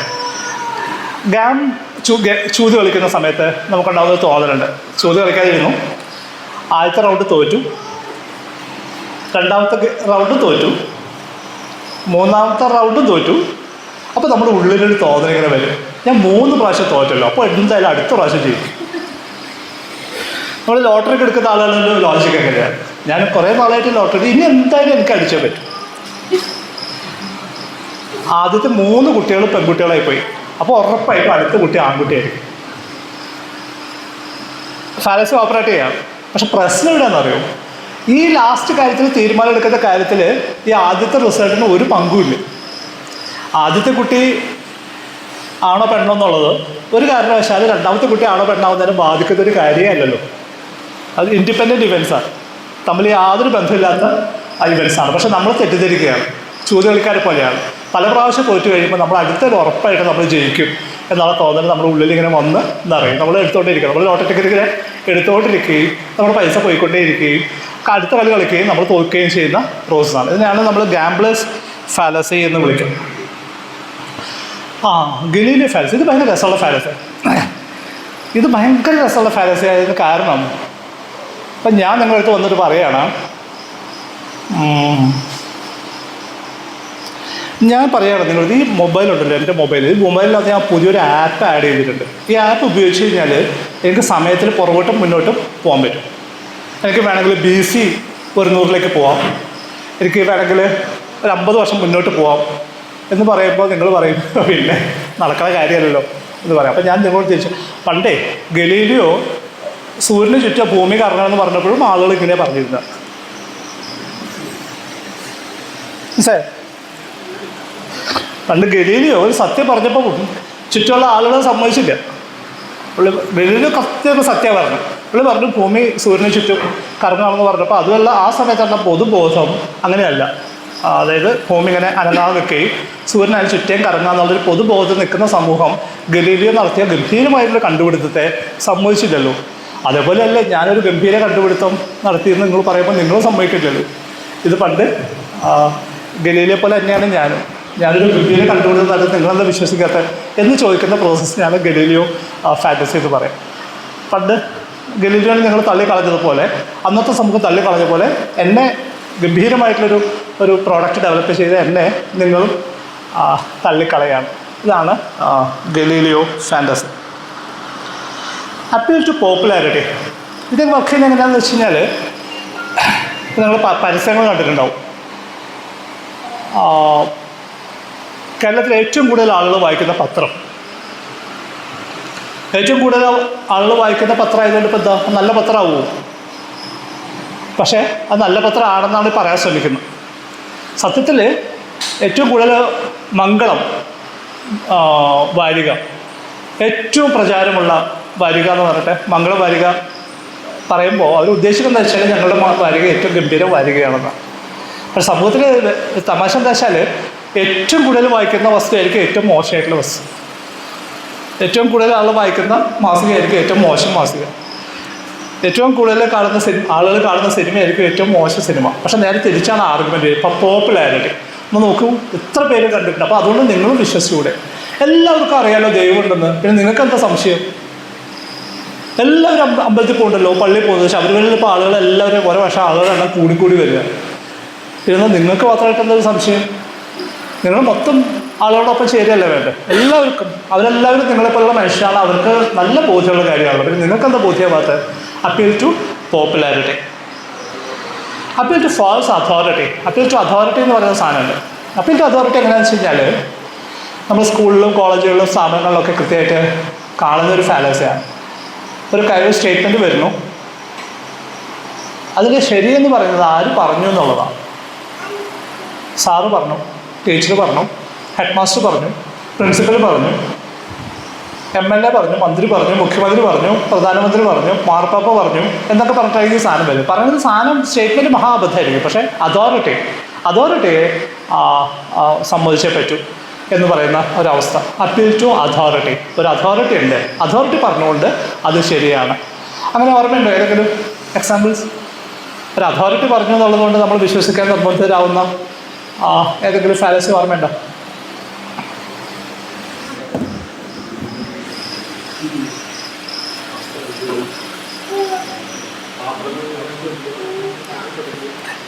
ഒരു ചമ്മലില്ലാതെ പ്രധാനമന്ത്രി പറയുമോ? കൊറോണ വന്ന സമയത്ത് എല്ലാവരും പാത്രം എടുക്കുക, പുറത്ത് വന്നിങ്ങനെ കൊട്ടുക, പിന്നെ കുറേ ഇങ്ങനെ ഓടിക്കുക. എത്ര പേരെ കൊട്ടി? അതുപോലെ ലൈറ്റ് ഓഫ് ചെയ്യാൻ പറഞ്ഞു വൈകുന്നേരം, ഉച്ച സമയം ലൈറ്റ് ഓഫ് ചെയ്യാം. ഞാൻ എൻ്റെ ക്യാമ്പസിലൊന്നും ആ സമയത്ത് വണ്ടി എടുത്ത് ഓടി. പല ഓപ്പോസിറ്റിൽ വിളിച്ചില്ല, അനുസരിക്കുകയാണ്. കാരണം എന്താ? പ്രധാനമന്ത്രി പറഞ്ഞതാണ്. അപ്പോൾ പ്രധാനമന്ത്രി അങ്ങനെ വെറുതെ ഒന്നും പറയുമല്ലോ, ന്യായം ഉണ്ടാവുമല്ലോ. അദ്ദേഹത്തിന് ഉപദേശകന്മാരുണ്ട്, വലിയൊരു സംവിധാനം അദ്ദേഹത്തിനുണ്ട്. അപ്പോൾ അദ്ദേഹം പറഞ്ഞ സ്ഥിതിക്ക് അത് ശരിയാവും. അതാണ് അപ്പീൽ ടു അതോറിറ്റി എന്ന് പറയുന്ന ഫാലസി. Slippery slope. ഇത് ഭയങ്കര രസമുള്ളൊരു ഫാലസി. അത് ഈ ഫാലസി സത്യം പറഞ്ഞാൽ ഈ ഫാലസികളൊക്കെ പഠിപ്പിക്കേണ്ടത്, ക്ലാസ് എടുക്കേണ്ടത് ഇങ്ങനെയല്ല. ഇത് മാത്സാണ് സംഭവം, ഗണിതമാണ് അടിസ്ഥാനം. ശരിക്കും ബോർഡിൽ കണക്ക് കൂട്ടുന്ന പോലെ നമുക്ക് ഓരോ ഫാലസിയും എക്സ്പ്ലെയിൻ ചെയ്യുകയും ക്യാൻസൽ ചെയ്ത് പോവുക. പക്ഷേ ഈ ഗണിതം എന്ന് പറയുന്നത് ചിലർക്കൊക്കെ ഭയങ്കര ഇഷ്ടവും ബാക്കി ബഹുഭൂരിപക്ഷം ആളുകൾക്ക് ഒട്ടും ഇഷ്ടമില്ലാത്ത വിഷയമായതുകൊണ്ട് അവിടെ ഞാൻ മാത്സ് ഉപയോഗിക്കാത്ത ഫാലസി പറയുന്ന സമയത്ത്. അതിന് പകരം ഉദാഹരണങ്ങൾ വെച്ചുകൊണ്ട് പറയുന്നത് അതുകൊണ്ട് തന്നെ പലപ്പോഴും മാത്സ് ഉപയോഗിക്കാത്തതുകൊണ്ട് ഉദാഹരണങ്ങൾ വളരെ ആവശ്യമായിട്ട് വരുന്നുണ്ട്. ഒരു ഉദാഹരണം പറയാം. എൻ്റെ ഇപ്പോൾ റിസർച്ച് ചെയ്തിരുന്നൊരു കുട്ടിയുണ്ടായിരുന്നു. അപ്പോൾ ആ കുട്ടിക്കൊരു കുട്ടിയുണ്ട്. ആ ചെറിയ കുട്ടി നന്നായി പടം വരയ്ക്കുകയും ക്രയോൺസൊക്കെ വെച്ചിട്ട് പടമൊക്കെ വരയ്ക്കും. അപ്പോൾ ഇടയ്ക്ക് എനിക്ക് പടം മോള് വരച്ചെന്ന് പറഞ്ഞിട്ട് ആ പടം കൊണ്ട് തരും. അപ്പോൾ ഞാൻ എൻ്റെ കമ്പ്യൂട്ടറിൽ അത് ഒട്ടിച്ച് വെക്കുകയൊക്കെയുണ്ട്. ചെറിയ കുട്ടി വരയ്ക്കുന്നത് രസമുള്ള പടങ്ങളായിരുന്നു. അപ്പോൾ അങ്ങനെ പല പടങ്ങളും വന്ന സമയത്ത് ഞാൻ ഒരിക്കൽ കുട്ടിയോട് പറഞ്ഞു, മോളെന്തായാലും ഫൈനാൻസ് പഠിപ്പിക്കണം. കാരണം തൃശ്ശൂരാണല്ലോ, ഇവിടെ ഫൈനാൻസ് കോളേജ് ഉണ്ട്. അപ്പോൾ കക്ഷിക്ക് വരയ്ക്കാൻ നല്ല ഒരു ടാലൻ്റുള്ള കുട്ടിയാണ്. അപ്പോൾ ഫൈനാൻസ് കോളേജിൽ ചേർക്കണം, നിർബന്ധമായിട്ട് ചേർക്കണം, അവസരം മിസ്സാക്കരുത്. കാരണം കക്ഷിക്ക് നല്ല ജെന്യൂൻ ആയിട്ടുള്ള ടാലൻ്റ് ഉണ്ട് എന്ന് ഞാൻ ആ കുട്ടിയോട് പറഞ്ഞു. പിറ്റേ ദിവസം കക്ഷിയുടെ അടുത്തത് പറഞ്ഞു, സാർ ഇന്നലെ പറഞ്ഞ കാര്യം ഞാൻ ഹസ്ബൻഡിനോട് പറഞ്ഞു. അപ്പോൾ ഞാൻ ചോദിച്ചു എന്ത് പറഞ്ഞു? ഹസ്ബൻഡ് എന്ത് പറഞ്ഞു? ഹസ്ബൻഡ് പറഞ്ഞു എന്നിട്ട് വേണം ജീൻസും ടോപ്പും ഇട്ടിട്ട് ആൺപിള്ളേരോട് വർത്താനം പറഞ്ഞ് അവിടെ റൗണ്ടിൽ നിൽക്കുന്നത് ഞാൻ കാണാനല്ലേ എന്ന് ചോദിച്ചു. ഇതാണ് സ്ലിപ്പറി സ്ലോപ്പ് ഫാലസി. അതായത് നിങ്ങൾ ഫൈനാൻസ് കോളേജിൽ ചേർന്നാൽ കഴിഞ്ഞതാണ്, പിന്നെ സ്ലിപ്പറി സ്ലോപ്പാണ്, പിന്നെ നേരെ അവിടെ എത്തുള്ളൂ എന്നുള്ള മുൻവിധിയാണ്. അപ്പോൾ പേടിച്ചു പോയത് അതാണ്. അത് ഫൈനാൻസ് കോളേജിൽ ചേർന്നാൽ പിന്നെ ഇങ്ങനെ ജീവിക്കുള്ളൂ എന്നുള്ള മുൻബോധം. ഇങ്ങനെ നമ്മളൊരു കാര്യത്തിലേക്ക് പോയി കഴിഞ്ഞാൽ പലപ്പോഴും ഏറ്റവും രസകരമായിട്ടുള്ള രീതിയിൽ, ഏറ്റവും ഗംഭീരമായിട്ടുള്ള, ഏറ്റവും ക്രിയേറ്റീവായിട്ടുള്ള ജീവിക്കാനായിട്ടുള്ള മനുഷ്യൻ്റെ ഒത്തിരി സാധ്യതകളെ ഇല്ലാതാക്കി കളയുന്നത് ഈ സ്ലിപ്പറി സ്ലോപ്പ് ഫാലസിയാണ്. നമ്മുടെ വിദ്യാഭ്യാസത്തിൻ്റെ രീതി എങ്ങനെയാണെന്ന് വെച്ച് കഴിഞ്ഞാൽ, ഇപ്പോഴത്തെ ഒരു വിദ്യാഭ്യാസ രീതി എങ്ങനെയാണെന്ന് വെച്ചാൽ അത് ഉറപ്പുവരുത്തുന്ന ചില കാര്യങ്ങളുണ്ട്. അതിലൊന്ന്, ഇനി മേലാൽ ഒരു മഹാത്മാഗാന്ധി ഉണ്ടാവില്ല എന്ന് അവർ ഉറപ്പാക്കുക. ഇനി മേലാൽ ഒരു സുഭാഷ് ചന്ദ്രബോസ് ഉണ്ടാവാനും അവർ സമ്മതിക്കില്ല, ടീച്ചർമാർ സമ്മതിക്കില്ല. ഇനി മേലാൽ ഒരു കൊള്ളാവുന്ന നേതാവ് ഉണ്ടാവുന്ന കാര്യം അവർ ഇല്ലാന്ന് ഉറപ്പ് വരുത്തിയിട്ടുണ്ടാവും. എന്നിട്ട് എല്ലാവരെയും ഗംഭീരമായിട്ടുള്ള സാധ്യതകളൊന്നും ഇല്ലാത്ത ഒരു ശരാശരി മനുഷ്യൻ മാത്രമായിട്ട് ജീവിച്ചു പോകുന്ന അവസ്ഥയിലേക്ക് ചെറുതാക്കി കൊണ്ടുവരിക എന്നുള്ളതാണ് നമ്മുടെ വിദ്യാഭ്യാസ സംവിധാനത്തിൻ്റെ ലക്ഷ്യം. ഒരാൾ ഗംഭീരമായിട്ട് ഒരാളുണ്ടാവരുത്. ഇനി മേലാൽ ഒരുത്തിനും മഹാത്മാഗാന്ധി ആവരുത്, നെഹ്റു ആവരുത്, സുഭാഷ് ചന്ദ്രബോസ് ആവരുത്, ഇനി മേലാലൊരു ടാഗോർ ഉണ്ടാവരുത്, ഇനി മേലാലൊരു അരുന്ധതിരോയ് ഉണ്ടാവരുത്. ഒരു തരത്തിലുള്ള പ്രതികരണ ശേഷിയില്ലാത്ത, എല്ലാം കേട്ടിട്ട് ഈ ഫാലസികളൊക്കെ അനുസരിച്ച് ഇങ്ങനെ ജീവിക്കുന്ന ഒരു സമൂഹത്തെ നിർമ്മിക്കുക എന്നുള്ളതാണ് നമ്മുടെ വിദ്യാഭ്യാസത്തിൻ്റെ ലക്ഷ്യം. അതവർ ഏറ്റവും നന്നായിട്ട് ഉപയോഗിക്കുന്ന ഒരു കാര്യം ഇത് സ്ലിപ്പറി സ്ലോപ്പ് ഫാലസിയാണ്. നിർമ്മാണ ഫാലസി ഇത് ഭയങ്കര പെസിമിസ്റ്റിക് ആയിട്ടുള്ളൊരു ഫാലസിയാണ്. പറയാന്ന് വെച്ച് കഴിഞ്ഞാൽ അത് ഇതൊക്കെ നിങ്ങളിപ്പോൾ എന്ത് ചെയ്തിട്ട് കാര്യം, കുറച്ച് കഴിഞ്ഞാൽ നമ്മളൊക്കെ മരിച്ചു പോകില്ലേ, എന്താ മറുപടി പറയാൻ? എന്താ മറുപടി? രസകരമായിട്ടൊരു കഥയുണ്ട്. സ്വാതന്ത്ര്യത്തിന് മുന്നേ, കുറേ നാൾക്ക് മുന്നേ, പണ്ട് നാട്ടുരാജ്യങ്ങൾ തമ്മിൽ ഇടയ്ക്കൊക്കെ യുദ്ധം ഉണ്ടാവും. യുദ്ധം ഇല്ലാത്ത സമയത്തുള്ള കലാപരിപാടി എന്താ വെച്ച് കഴിഞ്ഞാൽ തർക്കമാണ്. അപ്പോൾ താർക്കികന്മാരുണ്ട്. അപ്പോൾ ഓരോ രാജ്യത്ത് പ്രസിദ്ധരായിട്ട് താർക്കികരുണ്ട്. അവർ അടുത്ത രാജ്യത്തേക്ക് അയക്കുന്നു.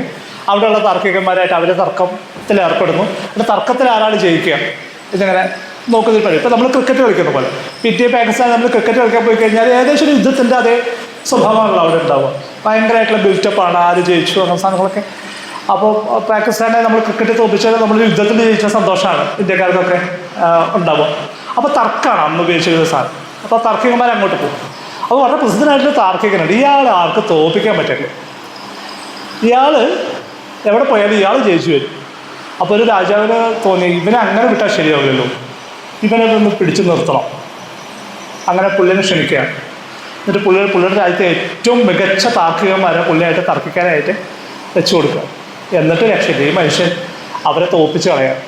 കാരണം ഇയാൾ പറയുന്നത് മൊത്തം മായാവാദമാണ്. പുള്ളി പറയുന്നത് മൊത്തം മായയാണ്. ഇതാണ് പുള്ളിയുടെ ബേസിക് പ്രൊമൈസ്. നമ്മൾ കാണുന്നതൊന്നും അല്ല യാഥാർത്ഥ്യം. അതിൻ്റെ അപ്പുറത്തൊരു ഇത് മൊത്തം മായയാണ്. അതിൻ്റെ യാഥാർത്ഥ്യം അതിൻ്റെ അപ്പുറത്താണ്, നമുക്ക് കാണാൻ പറ്റട്ടെ. ഇതാണ് പുള്ളി ആർഗ്യൂ തുടങ്ങി. ഇതിനെ ഭേദിക്കാനായിട്ട് ഇയാൾ മുന്നോട്ട് വെക്കുന്ന ഈ മായാഭാഗത്തെ ഭേദിക്കാനായിട്ട് പറ്റുന്നേയില്ല. അവസാനം രാജാവിന് ദേഷ്യം വന്നിട്ടേ പുള്ളി ഒരു സ്റ്റേഡിയം പോലുള്ള സ്ഥലത്തേക്ക് പുള്ളിയെ കൊണ്ടുപോകാൻ അവിടെ കൊണ്ട് നിർത്തി. എന്നിട്ട് മതം പൊട്ടി നിൽക്കുന്ന ഒരു ആനയുണ്ട്, ആനയെ അങ്ങോട്ട് അയച്ചു വിടാൻ പറഞ്ഞു. ഈ സ്റ്റേഡിയത്തിനകത്തേക്ക് മതയാനെ കാത്തു കയറി നോക്കുമ്പോൾ ഇയാളെ കാണുന്നു. ആന ഇയാളെ കണ്ടിട്ട് ഓടിക്കാൻ തുടങ്ങി. ഇയാൾ ഓടുകയാണ്. ഓടിങ്ങനെ പോണ വഴിക്ക് രാജാവിൻ്റെ അടുത്തുകൂടെ ഓടി പോകുമ്പോൾ രാജാവ് നിങ്ങൾ എന്തിനാ ഓടണം, അത് മായല്ലേ ചോദിച്ചു. മായാണല്ലോ, നിങ്ങൾ ഓടേണ്ട ആവശ്യമില്ലല്ലോ. അപ്പോൾ ഇയാൾ ഓടുന്നതിൻ്റെ ഇടയ്ക്ക് രാജാവിനോട് വിളിച്ച് പറയാം, അതിന് ആരാ ഓടുന്നത്, ഞാൻ ഓടുക എന്നുള്ളത് നിങ്ങളുടെ മായല്ലേ. ഇതാണ് അതിൻ്റെ സ്പിരിറ്റ് എന്ന് പറയുന്നത്. അത് അവസാനം വരെ പിടിച്ചു വെക്കാൻ പറ്റാതുള്ള സംഭവം. ഇടയ്ക്ക് വെച്ച് തോറ്റു പോവല്ല ചെയ്യുന്നത്, അങ്ങ് അറ്റം വരെ നമ്മൾ ആ ഭാഗത്തിനകത്ത് ഉറച്ച് നിൽക്കാനുള്ള സ്പിരിറ്റാണ് അത്. ഇത് മൊത്തം ഇതൊന്നും അല്ല ന്യായം. ഇതൊക്കെ അപ്പുറത്തെന്താ സാധിച്ച് ഈ ചർച്ചയെ തന്നെ അടി തെറ്റിച്ചു കളയും. ഇത് മൊത്തം ഒരു കാര്യവും മുന്നോട്ട് അത് ഒരക്ഷരങ്ങളിലേക്ക് വരുമ്പോൾ അത് കുറച്ച് വിശദമായിട്ട് പറയാം. മീനിങ്ലെസ് ആയിട്ടുള്ള കുറേ ചോദ്യങ്ങളുണ്ട്. മീനിങ്ലെസ് ആയിട്ടുള്ള ചോദ്യങ്ങൾ ഇപ്പോൾ നോർത്ത് പോളിൽ നോർത്തായിട്ട് എന്താ ഉള്ളത്? ബിഗ് ബാങ് എന്നാണ് തുടങ്ങിയെന്ന് പറയണം. അതിന് മുന്നേ എന്തായിരുന്നു? പെട്ടുപോള ചോദ്യങ്ങളാണല്ലോ. ഇതിൻ്റെ മുകളിലാണല്ലോ വിശ്വാസികളൊക്കെ തന്നെ ജീവിച്ചു പോകുന്നത്. അതായത് ബിഗ് ബാങ് മുതലല്ലേ നിങ്ങൾക്ക് കഥ പറയുന്നുള്ളൂ, അതിന് മുന്നേ ഉള്ള കാര്യം നിങ്ങൾക്ക് വല്ല പിടിയുള്ളൂ എന്നൊക്കെ ചോദിക്കുന്ന ഒരു ചോദ്യം. മീനിങ്ലെസ് ആയിട്ടുള്ള ക്വസ്റ്റ്യൻസാണ്. അത് ഫാലസിയുടെ ഗണത്തിലാണ് വരിക. അത് സമയത്തിന് മുന്നേ എന്തായിരുന്നു ചോദിച്ചാൽ ആ മുന്നേ സമയമില്ലാന്ന് തന്നെയാണ്. യൂണിവേഴ്സിന് മുന്നേ എന്താണെന്ന് ചോദിച്ചു കഴിഞ്ഞാൽ യൂണിവേഴ്സിൻ്റെ മുന്നേ ഒന്നും ഇല്ലാന്ന് തന്നെയാണ്. ഇനി അഥവാ ഉണ്ടെങ്കിൽ തന്നെ അത് മറ്റൊരു യൂണിവേഴ്സാണ്. ഒരു യൂണിവേഴ്സ് കൊളാപ്സ് ചെയ്യുന്നു, അടുത്ത യൂണിവേഴ്സ് അവിടെ നിന്ന് സ്റ്റാർട്ട് ചെയ്യണം. ആ നിലക്കുള്ള പ്രോസസ്സായിട്ട് നമുക്കത് മനസ്സിലാക്കാൻ പറ്റും. ഫാലസി ഓഫ് ഇഗ്നറൻസ് ആളുകൾ ഗംഭീരമായിട്ട് ഉപയോഗിക്കുന്നൊരു ഫാലസിയാണ്. ബേസിക്കലി അറിവില്ല എന്നുള്ളതാണ് പ്രശ്നം, പക്ഷെ അത് പ്രകടിപ്പിക്കുന്ന രീതി അങ്ങനെയല്ല. ഉദാഹരണത്തിന് അത് പറയുകയാണ്, നമുക്ക് ഇത്ര ഗംഭീരമായിട്ടുള്ളൊരു ലോകം, ഇത്രയും ജീവജാലങ്ങൾ, ഇത്രയും ഇക്കോസിസ്റ്റങ്ങൾ, ഇത്രയും ഹാബിറ്റാറ്റ്സ്, ഇതെല്ലാം ഇത്രയും നന്നായിട്ട് ഇങ്ങനെ സൃഷ്ടിക്കണമെങ്കിൽ ഒരു ദൈവം ഇല്ലാതെ പറ്റൂ? ഒരു ക്രിയേറ്റർ ഇല്ലാതെ എങ്ങനെയാണ് പോസിബിൾ ആവുക? ബേസിക്കലി എന്താ സംഭവിക്കുന്നത് വെച്ചാൽ ഇതുവരെ നടത്തിയിട്ടുള്ള പഠനങ്ങളും അറിവുകളും ഈ സാധനങ്ങളെക്കുറിച്ച് പുള്ളി അബ്സല്യൂട്ട്ലി ഇഗ്നോറൻ്റ് ആണ്. ഇതിനെ വിശദീകരിച്ചതാണ് എന്നുള്ള കാര്യം അറിയുകയില്ല, വഴക്കൂടിക്കൊണ്ടിരിക്കും. സെറ്റിൽഡ് ആയിട്ടുള്ള കുറേ ക്വസ്റ്റ്യൻസ് ഉണ്ട്. ആ സെറ്റിൽഡ് ആയിട്ടുള്ള ക്വസ്റ്റ്യൻസ് സെറ്റിൽഡ് ആയെന്ന് പോലും അറിയില്ല. ഒന്നാം ലോകമഹായുദ്ധം കഴിഞ്ഞതിന് ശേഷം സംഭവിച്ചൊരു കാര്യം എന്താ വെച്ച് കഴിഞ്ഞാൽ, അന്ന് കമ്മ്യൂണിക്കേഷൻ സിസ്റ്റംസ് ഒക്കെ വളരെ മിനിമലായിരുന്നു. ലോകത്തിലെ പല ഭാഗത്തും യുദ്ധം നടന്നുകൊണ്ടിരിക്കുകയാണ്. യുദ്ധം അവസാനിച്ചു, ഉടമ്പടിയൊക്കെ ആയി. പക്ഷേ ഈ വിവരം പല ആളുകളും അറിഞ്ഞേയില്ല. പല സ്ഥലത്തും ആളുകൾ ഏകദേശം 1 വർഷം വരെ യുദ്ധം ചെയ്തുകൊണ്ടിരുന്നു. യുദ്ധം കഴിഞ്ഞത് അറിയാതെ, കാരണം അങ്ങോട്ടേക്ക് വിവരം എത്തിക്കാൻ പറ്റിയിട്ടില്ല. എന്ന് പറഞ്ഞ പോലെ പണ്ട് തീർന്നു പോയ പല ചോദ്യങ്ങളുണ്ട്, ഒത്തുതീർപ്പാക്കിയ പല ചോദ്യങ്ങളുണ്ട്. ഇത് ഒത്തുതീർപ്പായെന്ന് അറിയാതെ ഇപ്പോഴും ചർച്ചകൾ നടന്നുകൊണ്ടിരിക്കുന്നുണ്ട്. കണ്ണൂരിൽ നിന്ന് രസമുള്ളൊരു തമാശയുണ്ട്. കണ്ണൂരിൽ ചായക്കടയിൽ ഇരുന്നിട്ട് ആളുകളിങ്ങനെ ചർച്ച ചെയ്യാണ് വിഷയം. ചോദ്യം ഇതാണ്, ദൈവം ഉണ്ടോ ഇല്ലേ? അപ്പോൾ ദൈവം ഉണ്ടെന്നൊരു ഗ്രൂപ്പും ഇല്ലയെന്ന് വേറെ 2 പേരും കൂട്ടിയിരുന്ന് ഘോര ചർച്ച നടക്കും. അപ്പോൾ സാധാരണ ചർച്ചയിലൊക്കെ വളരെ ആക്റ്റീവായിട്ട് ഇടപെടാറുള്ള ഒരു ചങ്ങായി മിണ്ടാതിരിക്കുന്നുണ്ട്. അപ്പോൾ കുറച്ച് കഴിഞ്ഞപ്പോൾ അവർക്ക് സംശയം, ഇയാളെന്തൊന്നും മിണ്ടാത്തത്? അപ്പോൾ പുള്ളിയോട് ചോദിച്ചു, അല്ല ചങ്ങായി, നിങ്ങളെന്തൊന്നും മിണ്ടാത്തത്? നമ്മളിങ്ങനെ കാര്യമായിട്ട് സംസാരിക്കുമ്പോൾ നിങ്ങളിങ്ങനെ അല്ലല്ലോ, നിങ്ങൾ ഇടപെടലല്ലേ, നിങ്ങളെന്താ ഇടപെടാത്തത് എന്ന് ചോദിച്ചു. അപ്പോൾ പുള്ളി പറഞ്ഞു, അല്ല അതെ, നമ്മൾ ഇതേ വിഷയത്തിൽ ഞാനും ഗുരുക്കളും തമ്മിലൊരു ചർച്ച ഉണ്ടായിരുന്നു കുറച്ചാൾ മുന്നേ, അതുകൊണ്ടാണ്. എന്നിട്ട് നിങ്ങളെവിടെ എത്തി? ചർച്ച ചെയ്തിട്ട് എവിടെ എത്തി എന്ന് ചോദിച്ചു. അപ്പോൾ പുള്ളി പറഞ്ഞു, അല്ല ചർച്ച കഴിഞ്ഞപ്പോഴേ ഗുരുക്കൾ പോലീസ് സ്റ്റേഷനിലും ഞാൻ ആസ്പത്രിയിലും എത്തി.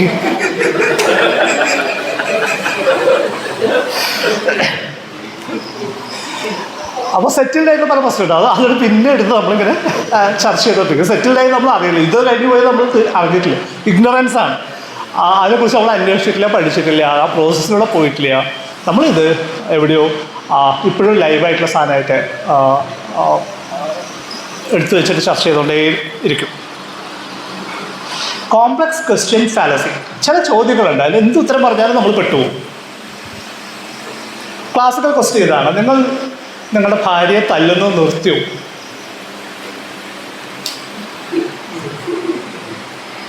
എന്താ ഉത്തരം? നിങ്ങളെന്ത് പറയും?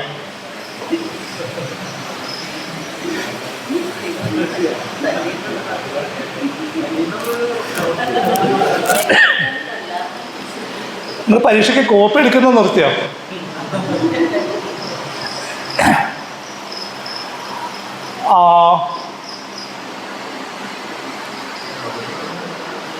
ഇത് ഭയങ്കര പ്രയാസം ഉണ്ടാക്കുന്ന ഒരു ഫാലസിയാണ്.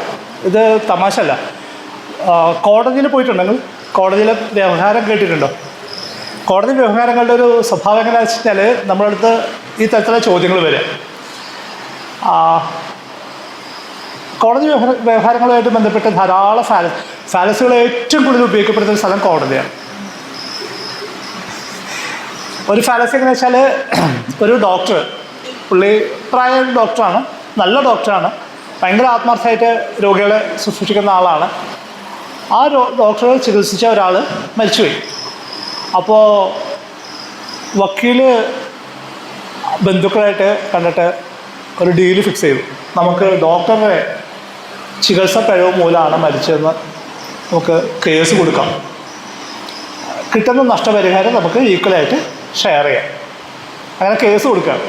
കേസ് കൊടുത്തപ്പോൾ ഈ ഡോക്ടറെ കുറിച്ചിട്ട് ആർക്കും ഒരു അഭിപ്രായ വ്യത്യാസമില്ല. അത് എത്രയോ വർഷമായിട്ട് ഒരു ജീവിതകാലം മുഴുവൻ നല്ലൊരു ഡോക്ടറായിട്ട് ജീവിച്ചൊരു ആളാണ്. കോടതിയിലെത്തുന്നു, ഡോക്ടറെ വിചാരണ ചെയ്യാണ്. വക്കീൽ വന്നിട്ട് ഡോക്ടറെ ക്രോസ് വിസ്താരം ചെയ്യണം. മറ്റേ കേസ് കൊടുത്ത ആളുടെ വക്കീൽ വന്നിട്ട് വക്കീൽ ചോദിക്കുകയാണ്. പുള്ളി ചോദിച്ചു, ഒരാളുടെ പേര് ചോദിച്ചു, വെച്ചിട്ട് പറഞ്ഞു, റോബർട്ട് എന്ന് പറഞ്ഞ ആളെ നിങ്ങൾക്ക് പരിചയമുണ്ടോ? അപ്പോൾ ഡോക്ടർ പറഞ്ഞു, ഏത് റോബർട്ടാണ്? പുള്ളി റോബർട്ടിൻ്റെ മുഴുവൻ പേര് പറഞ്ഞു. എനിക്ക് പരിചയമുണ്ട്. എങ്ങനെയാണ് പരിചയം? അല്ല, അദ്ദേഹം എൻ്റെ പേഷ്യൻ്റായിരുന്നു. അദ്ദേഹം ഇപ്പം എന്ത് ചെയ്യുന്നു? അല്ല, അദ്ദേഹം മരിച്ചുപോയി. Okay, sorry. ഓക്കെ. ചാൾസ് എന്ന് പറയുന്ന ആളെ നിങ്ങൾക്ക് പരിചയമുണ്ടോ? അപ്പോൾ പുള്ളി ചോദിച്ചു, ഏത് ചാൾസ്? അല്ല, അത് ചാൾസിൻ്റെ മുഴുവൻ പേര് പറഞ്ഞു. എനിക്കറിയാം. എങ്ങനെയാണ് പരിചയം? അല്ല, അദ്ദേഹം എൻ്റെ പേഷ്യൻ്റായിരുന്നു. ഓക്കെ, സന്തോഷം. പുള്ളി ഇപ്പം എന്താ ചെയ്യണേ? അല്ല, പുള്ളി മരിച്ചുപോയി. മൂന്നാമത്തെ ആൾ അറിയാമെന്ന് ചോദിച്ചു. അറിയാം, പേഷ്യൻ്റായിരുന്നു. അയാളിപ്പോൾ ഇവിടെ, അയാൾ മരിച്ചുപോയി. ഇങ്ങനെ കുറേ ആയിട്ട് ഇയാൾ കേട്ടിരിക്കണമൊക്കെ, പക്ഷേ ഇയാൾ ചികിത്സിച്ച മുഴുവൻ ആളുകൾ മരിച്ചുപോയി. സംഭവം എന്താണ് ഇയാൾ ചെയ്തതെന്ന് വെച്ചാൽ, ഇയാൾ ഡോക്ടറെ പേഷ്യൻസിൻ്റെ ലിസ്റ്റ് എടുത്തിട്ട് അതിനകത്ത് മരിച്ചുപോയ ആളുകളെ ലിസ്റ്റ് എടുത്തു. മരിച്ചുപോയൊരു പേരാണ് ഈ ചോദിച്ചോണ്ടിരിക്കുന്നത്. കോടതി ഇരിക്കണ ഏതൊരാൾക്ക് തോന്നും ഈ ഡോക്ടർ എന്തൊരു ഡോക്ടർ, ഇയാൾ ചികിത്സിച്ച് എല്ലാവരും മരിച്ചു പോയല്ലോ എന്നാണ് കോടതിയിൽ തോന്നുന്നത്. ഇത് എന്നെ സംബന്ധിച്ചത് ഭയങ്കര രസമായിട്ട് ഞാൻ ഒരിക്കൽ കോടതിയിൽ പോയിരുന്ന സമയത്ത് വർക്ക് ചെയ്തിട്ടുണ്ട്. പറയട്ടെ കഥ. ഒരു ഞായറാഴ്ച, ഇന്നത്തെ പോലെ ഒരു ഞായറാഴ്ച കുറേ വർഷം മുന്നേ ഞാൻ ഗവേഷണം നടത്തുന്ന സമയം ഞായറാഴ്ച രാവിലെ കുറച്ച് ഫീൽഡ് വർക്ക് ഉണ്ടായിരുന്നു. ഫീൽഡിൽ പോയി കാട്ടിൽ പോയി ഉച്ചയായപ്പോൾ തിരിച്ചു വന്ന് ഭക്ഷണം കഴിച്ച് ക്ഷീണമായി. അപ്പോൾ അത് നമ്മൾ കോട്ടസിൽ ഈ ഫോൾഡിങ് കോട്ടകൾ ഇങ്ങനെ ഈ പ്ലാസ്റ്റിക് വരിഞ്ഞിട്ടുള്ള, നമ്മൾ കിടന്നാൽ അത്രയും ഭാഗം ഇങ്ങനെ കുഴിഞ്ഞു പോകും, ഇതൊക്കെ കിടക്കാൻ അങ്ങനത്തെ ഒരു കട്ടിലുള്ള. അപ്പോൾ അതിനകത്ത് ഇങ്ങനെ കിടന്ന് ഉറക്കം പിടിച്ച് വരുന്ന സമയത്ത് അന്ന് മൊബൈലൊന്നുമില്ല. അപ്പോൾ സെക്യൂരിറ്റി വന്നിട്ട് പറഞ്ഞു, സാറിനൊരു ഫോണുണ്ട്. ചെന്നു ഫോൺ എടുത്തപ്പോൾ അവിടുത്തെ ഡിവിഷണൽ ഫോറസ്റ്റ് ഓഫീസറാണ്, നല്ല പരിചയമുള്ള ആളാണ്, സുഹൃത്താണ്. അപ്പോൾ അദ്ദേഹം പറഞ്ഞു, സജീവ അത്യാവശ്യം ഒന്ന് വരേണ്ട ആവശ്യമുണ്ട്. എന്ത് പറ്റി സാർ? അപ്പോൾ പറഞ്ഞു, നമ്മളൊരു സീഷൻ ഉണ്ടായിട്ടുണ്ട്, കുറച്ച് സ്പെസിമെൻസ് പിടിച്ചു, അപ്പോൾ ഒന്ന് ഐഡൻറ്റിഫൈ ചെയ്യണം, ഒന്ന് വരാൻ പറ്റുമോ ചോദിച്ചു. അപ്പോൾ ഞാൻ പറഞ്ഞു, എന്ത് സ്പെസിമെനാണ്? പറഞ്ഞു, ബട്ടർഫ്ലൈസ് ആണ്. ബട്ടർഫ്ലൈസ് ഉണ്ട്, ബീറ്റിലുണ്ട്, അവർ പിടിച്ചതാണ്. അതായത് നമ്മുടെ നാട്ടിൽ നിന്ന് പിടിച്ചിട്ട് പുറത്തേക്ക് കടത്തിക്കൊണ്ട് പോകാൻ പോകുന്ന സമയത്ത് ഫോറസ്റ്റ് ഡിപ്പാർട്ട്മെൻറ്റ് പിടിച്ചതാണ്, ഐഡൻറ്റിഫൈ ചെയ്യണം എന്ന് പറഞ്ഞു. അപ്പോൾ ആയിക്കോട്ടെ എന്ന് പറഞ്ഞു. ഞാൻ എൻ്റെ ഒരു സ്റ്റുഡൻറ്റിനെ വിളിച്ചു, അനൂപ് എന്ന് പറഞ്ഞ ഒരു ഫ്രണ്ടിന് സുഹൃത്തും ശിഷ്യനായിട്ടുള്ളൊരു അനൂപിനെ വിളിച്ചു. അനൂപിനോട് പറഞ്ഞു ഫീൽഡ് ഗൈഡ് എടുത്തോളാൻ പറഞ്ഞു. അങ്ങനെ ഫീൽഡ് ഗൈഡ് എടുത്തിട്ട് നമ്മൾ നേരെ ചെല്ലുകയാണ്. അപ്പോൾ ഫോറസ്റ്റിൻ്റെ ഒരു ഐബിയിലാണ് പ്രതികളും ഈ സ്പെസിമെൻസൊക്കെ വെച്ചേക്ക്. നമ്മളവിടെ ചെന്ന് ഫസ്റ്റ് റൂമിൽ നോക്കുമ്പോൾ 3 പേരെ ഷർട്ടൊക്കെ അഴിച്ച് നിർത്തിയിട്ടുണ്ട്. 3 പേര്. അടുത്ത റൂമിൽ മേശപ്പുറത്ത് ഇതെല്ലാം അടുക്കി വെച്ചിട്ടുണ്ട്. നോക്കുമ്പോൾ ധാരാളം ബട്ടർഫ്ലൈസ്, നല്ല ഗംഭീരമായിട്ടുള്ള ബീറ്റേഴ്സ്, ജൽ ബീറ്റർ എന്നൊക്കെ പറയുന്നത് ഭയങ്കര മനോഹരമായിട്ടുള്ള ബീറ്റേഴ്സ് ഉണ്ട്. അത് കുറേ എണ്ണം ജീവനുണ്ട്, കുറേ എണ്ണം ഡെഡായതാണ്. അപ്പോൾ നമ്മൾ പതുക്കെ പണി തുടങ്ങി. നമ്മളവിടെ വന്നിട്ട് ഓരോന്നായിട്ട് ഐഡൻറ്റിഫൈ ചെയ്യുന്ന. അപ്പോൾ നോക്കുമ്പോൾ ഷെഡ്യൂൾ 1 പെട്ട 2 ബട്ടർഫ്ലൈസ് അതിനകത്തുണ്ട്. അപ്പോൾ ഷെഡ്യൂൾ 1 എന്ന് പറഞ്ഞു കഴിഞ്ഞാൽ രാജവെമ്പാലയും ആനയൊക്കെ വരുന്ന ലിസ്റ്റാണ് ഷെഡ്യൂൾ 1 ലിസ്റ്റ്. അതിനകത്ത് പെട്ട ഒരു ജീവിയെ നമ്മൾ കൊന്നിട്ടുണ്ടെങ്കിൽ ഭീകരമായിട്ടുള്ള ശിക്ഷയാണ്. അപ്പോൾ ഷെഡ്യൂൾ 1 2 കൺട്രോൾ കൊടുത്താൽ നമുക്ക് മനസ്സിലായത് സീരിയസ് ആണ്. നമ്മൾ വളരെ സീരിയസ് ആയിട്ടിരുന്ന് സാധനം ലിസ്റ്റ് എടുക്കുക. അത് ചെയ്തുകൊണ്ടിരിക്കുമ്പോൾ ഞാൻ നോക്കുമ്പോൾ ഒരു ജീപ്പിൻ്റെ ശബ്ദം കേട്ടു. ഞാൻ പുറത്തേക്ക് ജനലിലൂടെ നോക്കുമ്പോൾ ഒരു ഫോറസ്റ്റിൻ്റെ ഒരു ജീപ്പ് വന്ന് അവിടെ മുറ്റത്ത് നിർത്തി. എനിക്ക് പരിചയമുള്ള 2 ഓഫീസേഴ്സ്, ഫോറസ്റ്റ് ഗാർഡ്സ്, ഒരു ഫോറസ്റ്റും 2 ഗാർഡ്സും അതിനകത്ത് ഇറങ്ങി. അവരൊക്കെ എനിക്ക് പരിചയമുള്ളവരാണ്. ഞാൻ എൻ്റെ പണി എടുത്തോണ്ടിരിക്കുക. പിന്നെ ടപ്പ് ടപ്പ് ടപ്പ് എന്ന് പറഞ്ഞാൽ 3-4 ശബ്ദം കേൾക്കണം. അപ്പോൾ മെസ്സേജ് ഇവർ വന്ന വഴിക്ക് നിന്ന 3 പേർക്ക് അടി കൊടുക്കും. എന്നിട്ട് അടി കഴിഞ്ഞിട്ട് ഇവർ നമ്മുടെ റൂമിലേക്ക് കയറിയിട്ട് ചോദിക്കുക, അല്ല എന്താ പ്രശ്നവും? എന്തൊരു കഷ്ടമാണ്, നിങ്ങൾ ഇങ്ങനെ തല്ലാൻ പാടുണ്ടോ? മനുഷ്യന്മാരല്ലേ? ആ പുള്ളി പറഞ്ഞു, അല്ല സാറേ, അവനെ ഇതേ ഇപ്പോൾ അവനെ കിട്ടാൻ പോകുള്ളൂ, അതുകൊണ്ടാണ് കൊടുത്തത്. അപ്പോൾ എനിക്കത് മനസ്സിലായില്ല. എന്തായാലും മോശമല്ലേ ഒരു മനുഷ്യൻ അങ്ങനെ എന്താ കാര്യം പോലും അറിയാതെ ഒരു മനുഷ്യൻ തല്ലാന്നൊക്കെ പറഞ്ഞാൽ എനിക്ക് ഭയങ്കര വിഷമം തോന്നി. അത് കഴിഞ്ഞ് നമ്മൾ ആ ഐഡൻറ്റിഫൈ ചെയ്ത് ലിസ്റ്റ് കൊടുത്തു. പിന്നെ ഒരു 2 ആഴ്ച കഴിഞ്ഞപ്പോൾ നമുക്കൊരു കത്ത് വന്നു. ഈ സ്പെസിമെൻസ് എല്ലാം കോടതി നമ്മളോട് നമ്മുടെ ലാബിൽ സൂക്ഷിക്കാൻ ആവശ്യപ്പെട്ടു, അത് അവിടെ വെക്കണം എന്ന് പറഞ്ഞു. നമ്മളത് ഒപ്പിട്ട് കൊടുത്തു, സ്പെസിമെൻസ് അവിടെ വെച്ചു.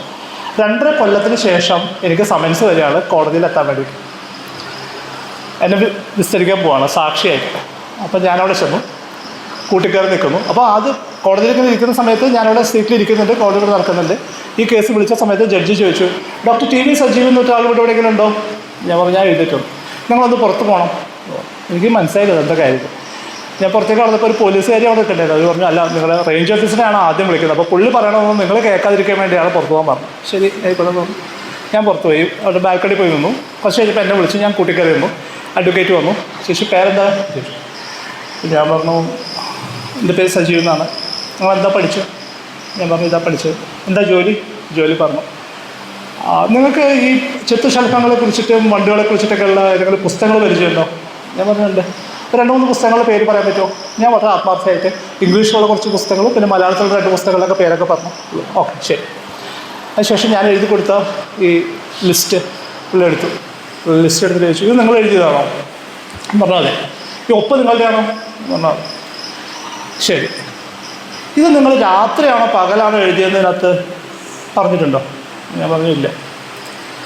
നിങ്ങളിത് എവിടെ വെച്ചിട്ടാണ് എഴുതിയതിനകത്ത് പറയുന്നുണ്ടോ? ഞാൻ പറഞ്ഞില്ല. നിങ്ങൾ എന്തിൻ്റെ അടിസ്ഥാനത്തിലാണ് ഇതിനെ ഐഡൻറ്റിഫൈ ചെയ്യുന്നതിനകത്ത് എഴുതിയിട്ടുണ്ടോ? അപ്പോൾ ഞാൻ ചോദിച്ചു എന്താ ഉദ്ദേശിച്ചു? അല്ല, ഉദാഹരണത്തിന് നമുക്കിപ്പോൾ ഒരു പൊടി കിട്ടി. ഈ പൊടി കിട്ടിയത് വെടിമരുന്നാണോ അല്ലോ എന്ന് അറിയാനായിട്ട് ടെസ്റ്റ് ഉണ്ട്. ആ ടെസ്റ്റ് ചെയ്ത് നോക്കിയിട്ടാണ് നമ്മളത് വെടിമരുന്നാണോ എന്ന് തീരുമാനിക്കുക. അതുപോലെ എന്ത് ടെസ്റ്റ് ചെയ്തിട്ടാണ് നിങ്ങളിത് ഇന്ന ജീവിയാണെന്ന് ഐഡൻറ്റിഫൈ ചെയ്തത്? അപ്പം ഞാൻ പറഞ്ഞു അങ്ങനെ ജീവികളെ ഐഡൻറ്റിഫൈ ചെയ്ത് ടെസ്റ്റ് ചെയ്തിട്ടല്ല. അല്ല, നിങ്ങൾ ചോദിച്ചു കിട്ടുമ്പോൾ എന്ത് ടെസ്റ്റാണ് നിങ്ങൾ നടത്തിയത് അത് പറയും. അപ്പം ഞാൻ പറഞ്ഞു നമ്മളിപ്പോൾ ആനയെ കണ്ടാലും ആനയാണെന്ന് പറയുന്ന ടെസ്റ്റ് നടത്തിയിട്ടല്ലോ സാർ. അല്ലല്ല, നിങ്ങളതിനെ വിശദീകരിക്കാൻ തരും. ഞാൻ ചോദിച്ചൊരു ഉത്തരം നിങ്ങൾ ടെസ്റ്റ് നടത്തിയിട്ടുണ്ടോ ഇല്ലേ? ബൈനറി ആവാണ്. നമുക്ക് വിശദീകരിക്കാനുള്ള അവസരമില്ല, ബൈനറി ആവാണ്. നിങ്ങൾക്ക് എന്നല്ലെങ്കിൽ അത് പറയാം ഇത് പറയാം. അപ്പോൾ ഇങ്ങനെ ഇതാണ് എൻ്റെ രീതി. ചോദ്യങ്ങളെല്ലാം ബൈനറിയാണ്. നമുക്ക് അതിലേക്ക് എസ് പറയാം, അല്ലെങ്കിൽ നോ പറയാം. പക്ഷേ ഈ എസിൻ്റെ നോയിലും അല്ല സത്യം ഉണ്ടാവും. സത്യം വേറെ എവിടെയാണ് കിടക്കുന്നുണ്ടാവും. അങ്ങനെ പോയി പുള്ളി അവസാനം പറഞ്ഞു. അപ്പം ഞാൻ പറയുകയാണ്, നിങ്ങൾ ഈ ജീവികളെ ഒന്നും കണ്ടിട്ടുമില്ല, പരിശോധിച്ചിട്ടുമില്ല. നിങ്ങൾ നേരത്തെ പറഞ്ഞ കുറേ പുസ്തകം ഉണ്ടായിരുന്നല്ലോ, ആ പുസ്തകമൊക്കെ നോക്കിയിട്ട് നിങ്ങൾ കുറേ പേര് എഴുതി വെച്ചിട്ട് താഴെ ഒപ്പിടാണ് ചെയ്തതെന്ന് ഞാൻ പറഞ്ഞാൽ നിങ്ങൾ എന്ത് പറയുമെന്ന് ചോദിച്ചു. ഞാൻ പൊട്ടിത്തെറിച്ചു. അപ്പം ഞാൻ പറഞ്ഞു നിങ്ങൾ എൻ്റെ ഇൻറ്റഗ്രിറ്റിയാണോ ചോദ്യം ചെയ്യുന്നത്? അപ്പോൾ ആകെ വയലൻ്റായി. അപ്പോൾ ജഡ്ജി പറഞ്ഞു അല്ലല്ല, നിങ്ങൾ അത് ഇത് പിടിച്ചൊരു രീതിയാണ്, അങ്ങനെ ചോദിച്ചേ ഉള്ളൂ, പ്രശ്നമാക്കണ്ട. ഇതാണ് കോടതിയുടെ ഒരു രീതി. പക്ഷേ ഞാൻ തകർന്നു പോയത് അപ്പോഴൊന്നും അല്ല. തകർന്നു പോയത് എപ്പോഴാണെന്ന് വെച്ചാൽ ഞാൻ കൂട്ടിൽ നിന്ന് ഇറങ്ങുമ്പോൾ ജഡ്ജി ഈ വക്കീലോട് പറയാം, രാത്രിയൊക്കെ നമ്മൾ ലൈറ്റ് ഇടുമ്പോൾ എത്ര എണ്ണം വന്ന് ചാവണമില്ലേ? അതായത് ഒന്നാമതിനെ കാട്ടിപ്പോയിട്ട് എൻഡമിക് ആയിട്ടുള്ള ഭൂമിയിൽ വേറെ എവിടെയും ഇല്ലാത്ത നമ്മുടെ പശ്ചിമഘട്ടത്തിൽ മാത്രമുള്ള ജീവജാലങ്ങളെ പിടിച്ചിട്ട് കേസായി കഴിഞ്ഞപ്പോൾ പുള്ളി പറയാം നമ്മൾ വൈകുന്നേരം ലൈറ്റ് ഇടുമ്പോൾ എത്ര എണ്ണം വന്ന് അവിടെ വന്ന് ചാവുന്നു. അതോടുകൂടി ഞാൻ തകർന്നു പോയി. കാരണം ആ കേസ് സുഖമായിട്ട് അവർ ജയിച്ചു പോയി ചെയ്തു. അന്നാണ് എനിക്ക് മനസ്സിലായത് ആ ഫോറസ്റ്ററും ഗാർഡും പറഞ്ഞതിൻ്റെ അർത്ഥം എനിക്ക് എപ്പോഴാണ് മനസ്സിലായത്. അവർ കൊടുത്ത ശിക്ഷ മാത്രമേ അവർക്ക്, ആ അടി മാത്രമേ അവർക്ക് ശിക്ഷയായിട്ട് കിട്ടിയിട്ടുള്ളൂ. ബാക്കിയൊക്കെ അത് ഊരിപ്പോയി. അപ്പോൾ നോവൽറ്റി നമ്മൾ പുതിയതാണെന്ന് പറയും, വളരെ ഫ്രഷാണ്. നിങ്ങൾ കണ്ടിട്ടുണ്ടാവും. ഏറ്റവും കൂടുതൽ അത് ഉപയോഗിക്കുന്ന പരസ്യങ്ങളിലാണ്. ആ പരസ്യത്തിൽ എങ്ങനെ വർക്ക് ചെയ്യുകയെന്ന് വെച്ച് കഴിഞ്ഞാൽ ഇപ്പോൾ നിങ്ങളുടെ അടുത്ത് പറയും ഇംപ്രൂവ്ഡ് ന്യൂ വാഷിംഗ് പൗഡർ, അല്ലെങ്കിൽ ലിക്വിഡ് വാഷിംഗ് മെറ്റീരിയൽ അല്ലേ. നിങ്ങളെടുത്ത് നോക്കിയാൽ പെട്ടെന്ന് കണ്ടാൽ അത് പുതിയതാണെന്ന് തോന്നും. അതിന് നിറം മാറിയിട്ടുണ്ടാവും, കുപ്പിയുടെ ഷേപ്പ് മാറിയിട്ടുണ്ടാവും. പക്ഷെ നിങ്ങളതിൻ്റെ കണ്ടിട്ട് വായിച്ച് നോക്കിക്കഴിഞ്ഞാൽ ഇത് അതേ സാധനം തന്നെയായിരിക്കും. കാരണം അതിനകത്ത് ആകെ നമ്മൾ ഉപയോഗിക്കുന്ന സോഡിയം ഹൈപ്പോക്ലോറൈറ്റ് ആണ് ക്ലീൻ ചെയ്യാൻ ഉപയോഗിക്കുന്നത്. സോഡിയം ഹൈപ്പോക്ലോറൈറ്റ് തന്നെയുള്ളത്. പിന്നെ അതിന് നിറം കൊടുക്കാനുള്ള സാധനം മാറിയിട്ടുണ്ട്, കുപ്പിയുടെ ഷേപ്പും മാറിയിട്ടുണ്ട്. നമ്മൾ പക്ഷേ പുതിയതാണെന്ന് പറയാം. ഏറ്റവും ഫ്രഷാണ്, ഏറ്റവും പുതിയതാണ്. ഇതാണ് നമ്മൾ മാർക്കറ്റ് ചെയ്യാനായിട്ട് ഉപയോഗിക്കുന്ന ഒരു സാധനം. പുതിയത് എപ്പോഴും നല്ലതാണ് എന്ന് നമുക്കൊരു തോന്നലുണ്ട്. ഈ ഫാലസി നിങ്ങൾക്ക് നല്ല പരിചയം ഉണ്ടാവും ചിലപ്പോൾ. ടെക്സാസ് ഷാർപ്പ് ഷൂട്ടർ ഫാലസി എന്ന് പറയും. അപ്പോൾ രാജാവ് ഒരിക്കലും കുതിരപ്പുറത്ത് നാട്ടുപുറത്തോടെ പോകുമ്പോൾ കാണുന്നതെന്ന് വെച്ചാൽ മരത്തിലൊക്കെ ഇതേപോലെ ടാർജറ്റ് വരച്ച് വെച്ചിട്ടുണ്ട്. കൃത്യമായിട്ട് നടുക്ക് അമ്പ് കൊണ്ടിട്ടുണ്ട്. ഇത്ര ഷാർപ്പായിട്ടാണ് ഷൂട്ട് ചെയ്യണത് എന്ന് പുള്ളി അന്വേഷിച്ചു. അപ്പോൾ ഒരു പയ്യനെ പിടിച്ചോണ്ട് പോകുന്നു. അവനാണിത് ഇത്ര ഷാർപ്പായിട്ട് ഷൂട്ട് ചെയ്തത്. രാജാവിന് ഭയങ്കര സന്തോഷം. എൻ്റെ രാജ്യത്ത് ഇത്ര കഴിവുള്ളൊരു മനുഷ്യൻ, ഒരു ചെറുപ്പക്കാരൻ, അവനെ വളർത്തിക്കൊണ്ട് വന്നാൽ അവൻ ഏറ്റവും ഗംഭീരമായിട്ടുള്ളൊരു സൈനികനായിട്ട് അവനെ വളർത്തിയെടുക്കാം എന്നുള്ള നിലയ്ക്ക് രാജാവിന് ഭയങ്കര വാത്സല്യം. രാജാവ് കുതിരപ്പുറത്തിറങ്ങി അവനോട് അഭിനന്ദിച്ചു. എന്നിട്ട് അവനോട് ചോദിച്ചു നീ എങ്ങനെയാണ് ഇത് പഠിച്ചത്? അപ്പോൾ അവൻ പറഞ്ഞു അല്ല ഞാൻ ആദ്യം അമ്പ് ചെയ്യും പിന്നെ വട്ടം വരയ്ക്കും. ഇത്രയും സംഭവം സിമ്പിളാണ്. അപ്പോൾ പലപ്പോഴും നമുക്ക് തോന്നുക നേരെ റിവേഴ്സായിട്ടാണ് കാണുന്ന സമയത്ത്, പക്ഷെ സംഭവം നേരെ തിരിച്ചായിരിക്കും. അപ്പോൾ അതിലേക്കായിരിക്കും എത്തിക്കുക. അപ്പോൾ ഒരാൾ ആദ്യമായിട്ട് അയാൾക്ക് എത്തിക്കേണ്ട സ്ഥലം ഡിസൈഡ് ചെയ്യുന്നു, അതിനുശേഷം പിന്നെ അതിലേക്കുള്ള ബിൽറ്റപ്പാണ് നടത്തുന്നുണ്ടാവുക. റെഡ് ഹെറിങ് ഒക്കെ നമ്മൾ സ്ഥിരമായിട്ട് ഉപയോഗിച്ചിട്ടുള്ള ഫാലസികളാണ്. ഈ റൂമിലുള്ള അച്ഛന്മാരും അമ്മമാരും ഒക്കെ നിരന്തരമായിട്ട് ഉപയോഗിക്കുന്നൊരു ഫാലസിയാണ്. കുട്ടി എന്ത് പറഞ്ഞാലും നമ്മൾ അവിടെ നിന്ന് ശ്രദ്ധ മാറ്റിയിട്ട് വേറൊരു കാര്യത്തിലേക്ക് കൊണ്ടുപോകും. കുട്ടി പറയണത് എനിക്കൊരു കളിപ്പാട്ടം വേണമെന്ന് പറയണം. അപ്പോൾ അമ്മ പറയണത് വീട്ടിൽ ഗംഭീര ഭക്ഷണം വെച്ചിട്ടുണ്ട്. ഭക്ഷണത്തെ കുറിച്ച് അല്ല കുട്ടി പറയുന്നത്. കുട്ടി പറയുന്നത് കളിപ്പാട്ടത്തിൽ അത് നമ്മൾ അഡ്ജസ്റ്റ് ചെയ്യുകയില്ല. നമ്മൾ അവിടെ നിന്ന് അപ്പം തന്നെ അത് ഷിഫ്റ്റ് ചെയ്തിട്ട് വേറെ സ്ഥലത്തേക്ക് അതിനെ ഷിഫ്റ്റ് ചെയ്യും. വൈകിട്ട് ടി വി ചർച്ചകളിലൊക്കെ പോയി കഴിഞ്ഞാൽ അത് ചോദ്യം ചോദിക്കുന്നു, കേട്ട വഴിക്ക് ഈ സ്ഥലത്ത് അവിടെ നിന്ന് നേരെ എടുത്ത് വേറെ സ്ഥലത്തേക്ക് കൊണ്ടുപോകുന്നു. 2011 നിങ്ങൾ അന്ന് ചെയ്ത സംഭവം എന്നൊക്കെ പറഞ്ഞിട്ട് അതിലേക്ക് ആ സംഭവം ഷിഫ്റ്റ് ചെയ്യാം. അപ്പോൾ റെഡ് ഹെറിംഗ് എന്ന് പറയുന്നത് വി ചേഞ്ച് ദ ടോപ്പിക്. ആ ടോപ്പിക് അല്ല ഡിസ്കസ് ചെയ്യുന്നത്, വേറൊരു ടോപ്പിക് എടുത്ത് വെച്ച് ഡിസ്കസ് ചെയ്യാൻ തുടങ്ങും. Spotlight fallacy. സ്പോട്ട്ലൈറ്റ് ഫാലസി എങ്ങനെയാണെന്ന് വെച്ച് കഴിഞ്ഞാൽ ചില സമയത്ത് നമ്മൾ സമൂഹത്തിൽ ചില കാര്യങ്ങൾ ഭയങ്കര സ്പോട്ട്ലൈറ്റിൽ വരണ കാണാം. നിരന്തരമായിട്ട് വാർത്ത വന്നുകൊണ്ടിരിക്കുക അതിനെക്കുറിച്ചിട്ടൊക്കെ. നിരന്തരമായിട്ട് വാർത്ത വലിയ പ്രശ്നമാണ് അതെന്ന് നമുക്കിങ്ങനെ തോന്നും. അങ്ങനെ വന്ന ഒരു ഉദാഹരണം,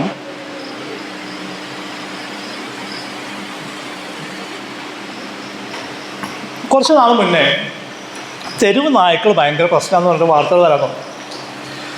ദിവസവും പേപ്പർ എടുത്താൽ ടി വി എടുത്താൽ എല്ലായിടത്തും തെരുവ് നായ്ക്കൾ പ്രശ്നം. അവിടെ കടിച്ചു, ഇവിടെ കടിച്ചു, അവിടെ ഓടിച്ചിട്ടു, ഇവിടെ പ്രശ്നം, നിരന്തരം വാർത്ത.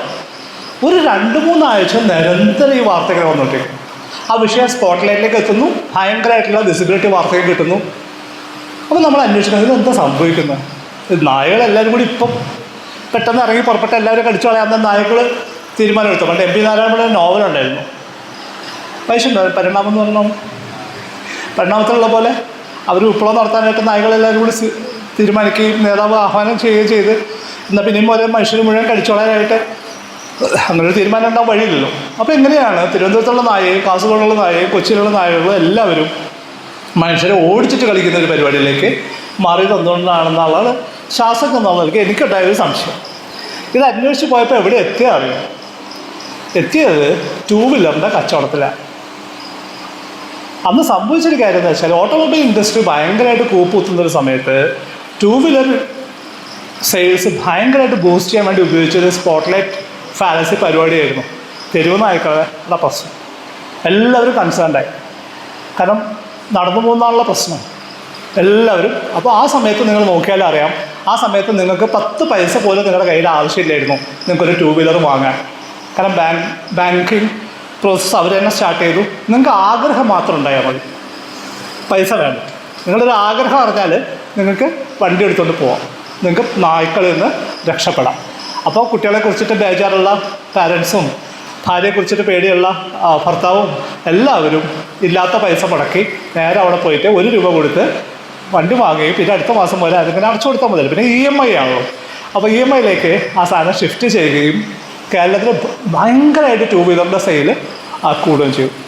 സ്പോട്ട്ലൈറ്റ് ഫാലസി എന്ന് പറയും. ഒരു സ്ഥാനത്ത് ഭയങ്കരമായിട്ട് ഫോക്കസ് ചെയ്യുക, അതായിരിക്കില്ല പ്രശ്നം.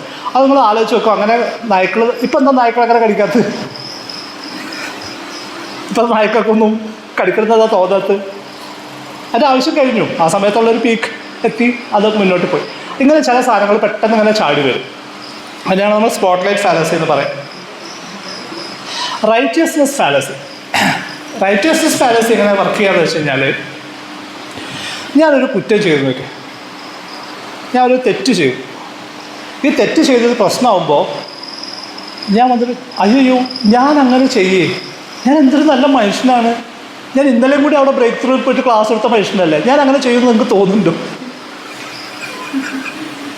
ഇതാണ് റൈറ്റിയസ്നെസ് ഫാലസി.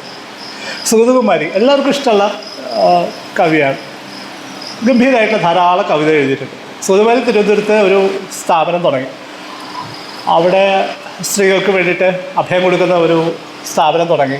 കുറച്ച് കഴിഞ്ഞപ്പോൾ അവിടെ ഭീകരമായിട്ടുള്ള പ്രശ്നങ്ങളുണ്ടായി, അഴിമതി ആരോപണം വന്നു. അപ്പോൾ സുഗതകുമാരി വന്നിട്ട് പറഞ്ഞു, ഞാനോ ഞാൻ ഇങ്ങനെ ചെയ്യുന്നത് നിങ്ങൾക്ക് തോന്നുന്നുണ്ടോ? നിങ്ങൾ എൻ്റെ കവിത വായിച്ചിട്ടില്ലേ? എൻ്റെ ജീവിതം നിങ്ങൾ കണ്ടിട്ടില്ലേ? ഇതാണ് റൈറ്റിയസ്നെസ് ഫാലസി. ഞാൻ എത്ര നല്ല മനുഷ്യനാണ്, ഞാൻ അങ്ങനെ ചെയ്യേണ്ടതെന്ന് നിങ്ങൾക്ക് തോന്നുന്നു. എൻ്റെ റൈറ്റിയസ്നെസ് അങ്ങനെ അല്ലല്ലോ, അതൊരു സെപ്പറേറ്റ് ഇവൻ്റാണ്. എൻ്റെ ജീവിതം വെച്ചിട്ട് അല്ലല്ലോ അതിനെ അസസ് ചെയ്യുക. That's A separate event. ആ ഇവൻ്റ് അതിൻ്റേതായിട്ടൊരു പ്രോസസ്സിലൂടെ മുന്നോട്ട് പോകേണ്ടതായിട്ടുണ്ട്. അൺഫാൾസിഫയബിലിറ്റി. ഞാൻ ഒരു കാര്യം നിങ്ങളോട് പറയണം, പക്ഷെ ഒരു കാരണവശാലും നിങ്ങൾക്കത് വെരിഫൈ ചെയ്യാൻ പറ്റില്ല. എൻ്റെ ഒരു സുഹൃത്ത് ഒരു ദിവസം പറഞ്ഞു, അല്ല മുഖ്യമന്ത്രിയുടെ ഓഫീസിലൊക്കെ അയാളെക്കുറിച്ച് എന്താ അഭിപ്രായം എന്നറിയൂ, മഹാമോശം. ഇതാരും വെരിഫൈ ചെയ്യും? ഇതെങ്ങനെ വെരിഫൈ ചെയ്യാം? മുഖ്യമന്ത്രി ഓഫീസിൽ പോയി ചോദിക്കാൻ പറ്റുമോ? അൺഫാൾസിഫയബിൾ ആയിട്ടുള്ള സാധനം ഭയങ്കര ഹെവി ആയിട്ട് ഭയങ്കര ഗ്രാവിറ്റിയോട് കൂടിയിട്ട് ഇങ്ങനെ പറയും, വന്നിട്ട് പറയും. അയാൾക്ക് ഉള്ള ധാരണ എങ്ങനെയാണ്? ഇപ്പം നിങ്ങളെക്കുറിച്ച് ഭയങ്കര മോശം അഭിപ്രായമാണ് അയാളെക്കുറിച്ചുള്ളത്. നമുക്ക് പോയിട്ട് അയാളോട് ചോദിക്കാൻ പറ്റില്ല. ഫാൾസിഫയബിലിറ്റിയാണ് സയൻസിൻ്റെ ലക്ഷണം. സയൻസ് ആവുന്നത് അത് ഫാൾസിഫയബിൾ സ്റ്റേറ്റ്മെൻറ്റ്സേ പറയുള്ളൂ എന്നുള്ളതാണ്.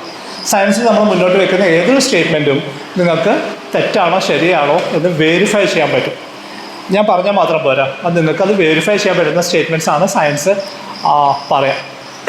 അൺഫാൾസിഫയബിൾ ആയിട്ടുള്ള സ്റ്റേറ്റ്മെൻറ്റ്സ് അതുകൊണ്ട് തന്നെ ഫാലസികളാണ്. പോയ്സണിങ് ദ വെൽ, കിണറ്റിൽ വിഷം കലർത്താന്ന് പറയും. കിണറ്റിൽ വിഷം കലർത്തുക എങ്ങനെയാണെന്ന് വെച്ച് കഴിഞ്ഞാൽ, ഇപ്പം നിങ്ങൾ ഇന്ന് രാവിലെ നിങ്ങൾ തീരുമാനിക്കുകയാണ്, ഇന്ന് ഞായറാഴ്ചയാണ്, ബ്രേക്ക് ടു സയൻസിന് ഒരു പരിപാടി ഉണ്ട്, അവിടെ ഒരു ടോക്ക് ഉണ്ട്, അവിടെ ഒന്ന് പോയി കേൾക്കാം എന്ന് കേൾക്കുന്ന സമയത്ത് ഒരാൾ നിങ്ങളടുത്ത് വന്നിട്ട് പറയാണ്, അവർ താടിക്കാരൻ വന്ന് ക്ലാസ്സിൽ കിട്ടും, മഹാ ബോറാട്ടോ, അയാൾ സഹിക്കാൻ പറ്റൂല, കേട്ടിരിക്കാൻ പറ്റൂല എന്ന് നിങ്ങളോട് ആദ്യമേ പറയുന്ന പരിപാടിക്കാണ് ഈ കിണറ്റിൽ വിഷം കലർത്തുക എന്ന് പറയുന്ന പരിപാടി. എന്നിട്ട് നിങ്ങളിവിടെ വരികയാണെങ്കിൽ പിന്നെ എൻ്റെ ഉത്തരവാദിത്തമാണ് നിങ്ങളത് നേരാക്കി എടുക്കുക എന്നുള്ളത്. കുഴപ്പമില്ല എന്നുള്ള ബോധ്യപ്പെടുത്തുക. നമ്മൾ ആദ്യം ടീച്ചേഴ്സ് ട്രാൻസ്ഫർ ചെയ്യുന്ന ആളുകൾക്കൊക്കെ ടീച്ചേഴ്സൊക്കെ ഒരു സ്കൂൾ വിട്ടിട്ട് അടുത്ത സ്കൂളിലേക്ക് എത്തുമ്പോഴേക്കും ആ ടീച്ചർ അവിടെ എത്തുന്നതിന് മുന്നേ ടീച്ചറുടെ ജാതകം അവിടെ എത്തിയിട്ടുണ്ടാവും.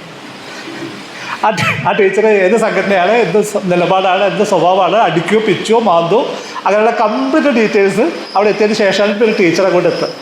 പിന്നെ അതനുസരിച്ചിട്ടാണ് അവിടെ അങ്ങോട്ട് റെസ്പോണ്ട് ചെയ്യുന്നത്. നമ്മൾ നേരത്തെ അതും അലമ്പാക്കിയിട്ടുണ്ടാവും. ഇതിനാണ് പോയ്സണിങ് ദ വെൽ എന്ന് പറയാം. അപ്പീൽ ടു ട്രഡീഷൻ, ഇത് ഭയങ്കര ഇൻട്രസ്റ്റിംഗ് ആയിട്ടുള്ള ഫാലസിയാണ്, പ്രത്യേകിച്ച് തൃശ്ശൂർ.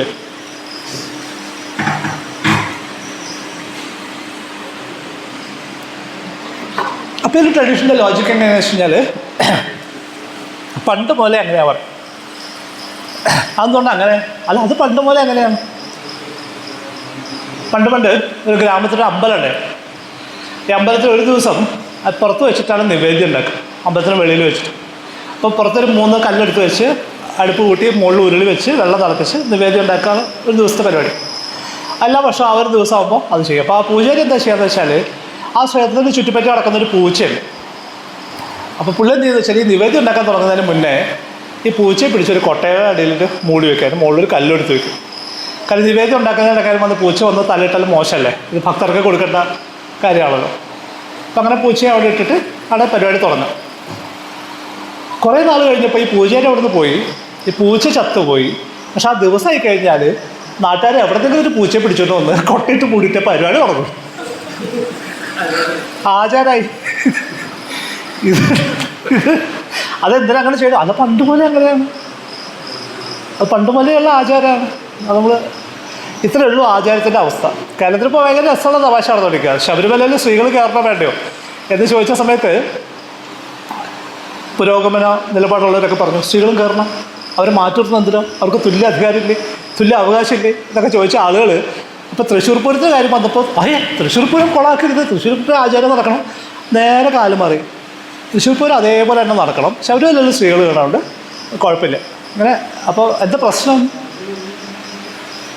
അയ്യപ്പനും ഈ നമ്മുടെ ഇദ്ദേഹം തമ്മിൽ അങ്ങനെ പ്രശ്നങ്ങളൊന്നുമില്ല. അയ്യപ്പനെ സംബന്ധിച്ചിട്ട് ആചാരം മാറിയാലും കുഴപ്പമില്ല. ഇവിടെ എത്തിക്കഴിയുമ്പോൾ ആചാരം മാറരുത്, അതങ്ങനെ. ഇന്നലെ CPIൻ്റെ ഒരു വാർത്ത ഞാൻ വായിച്ചു. ആചാരം ഒരു മാറ്റം വരരുത്, ആനകളെ കുറിച്ചിട്ടുള്ള നിയമം മാറ്റണം, വെടിക്കെട്ടുമായിട്ട് ബന്ധപ്പെട്ട നിയമം മാറ്റണം, ഇല്ലെങ്കിൽ തൃശ്ശൂർ പൂരത്തിൻ്റെ ശോഭ നഷ്ടപ്പെടും എന്നൊക്കെ പറഞ്ഞിട്ട് എന്താ പ്രശ്നം?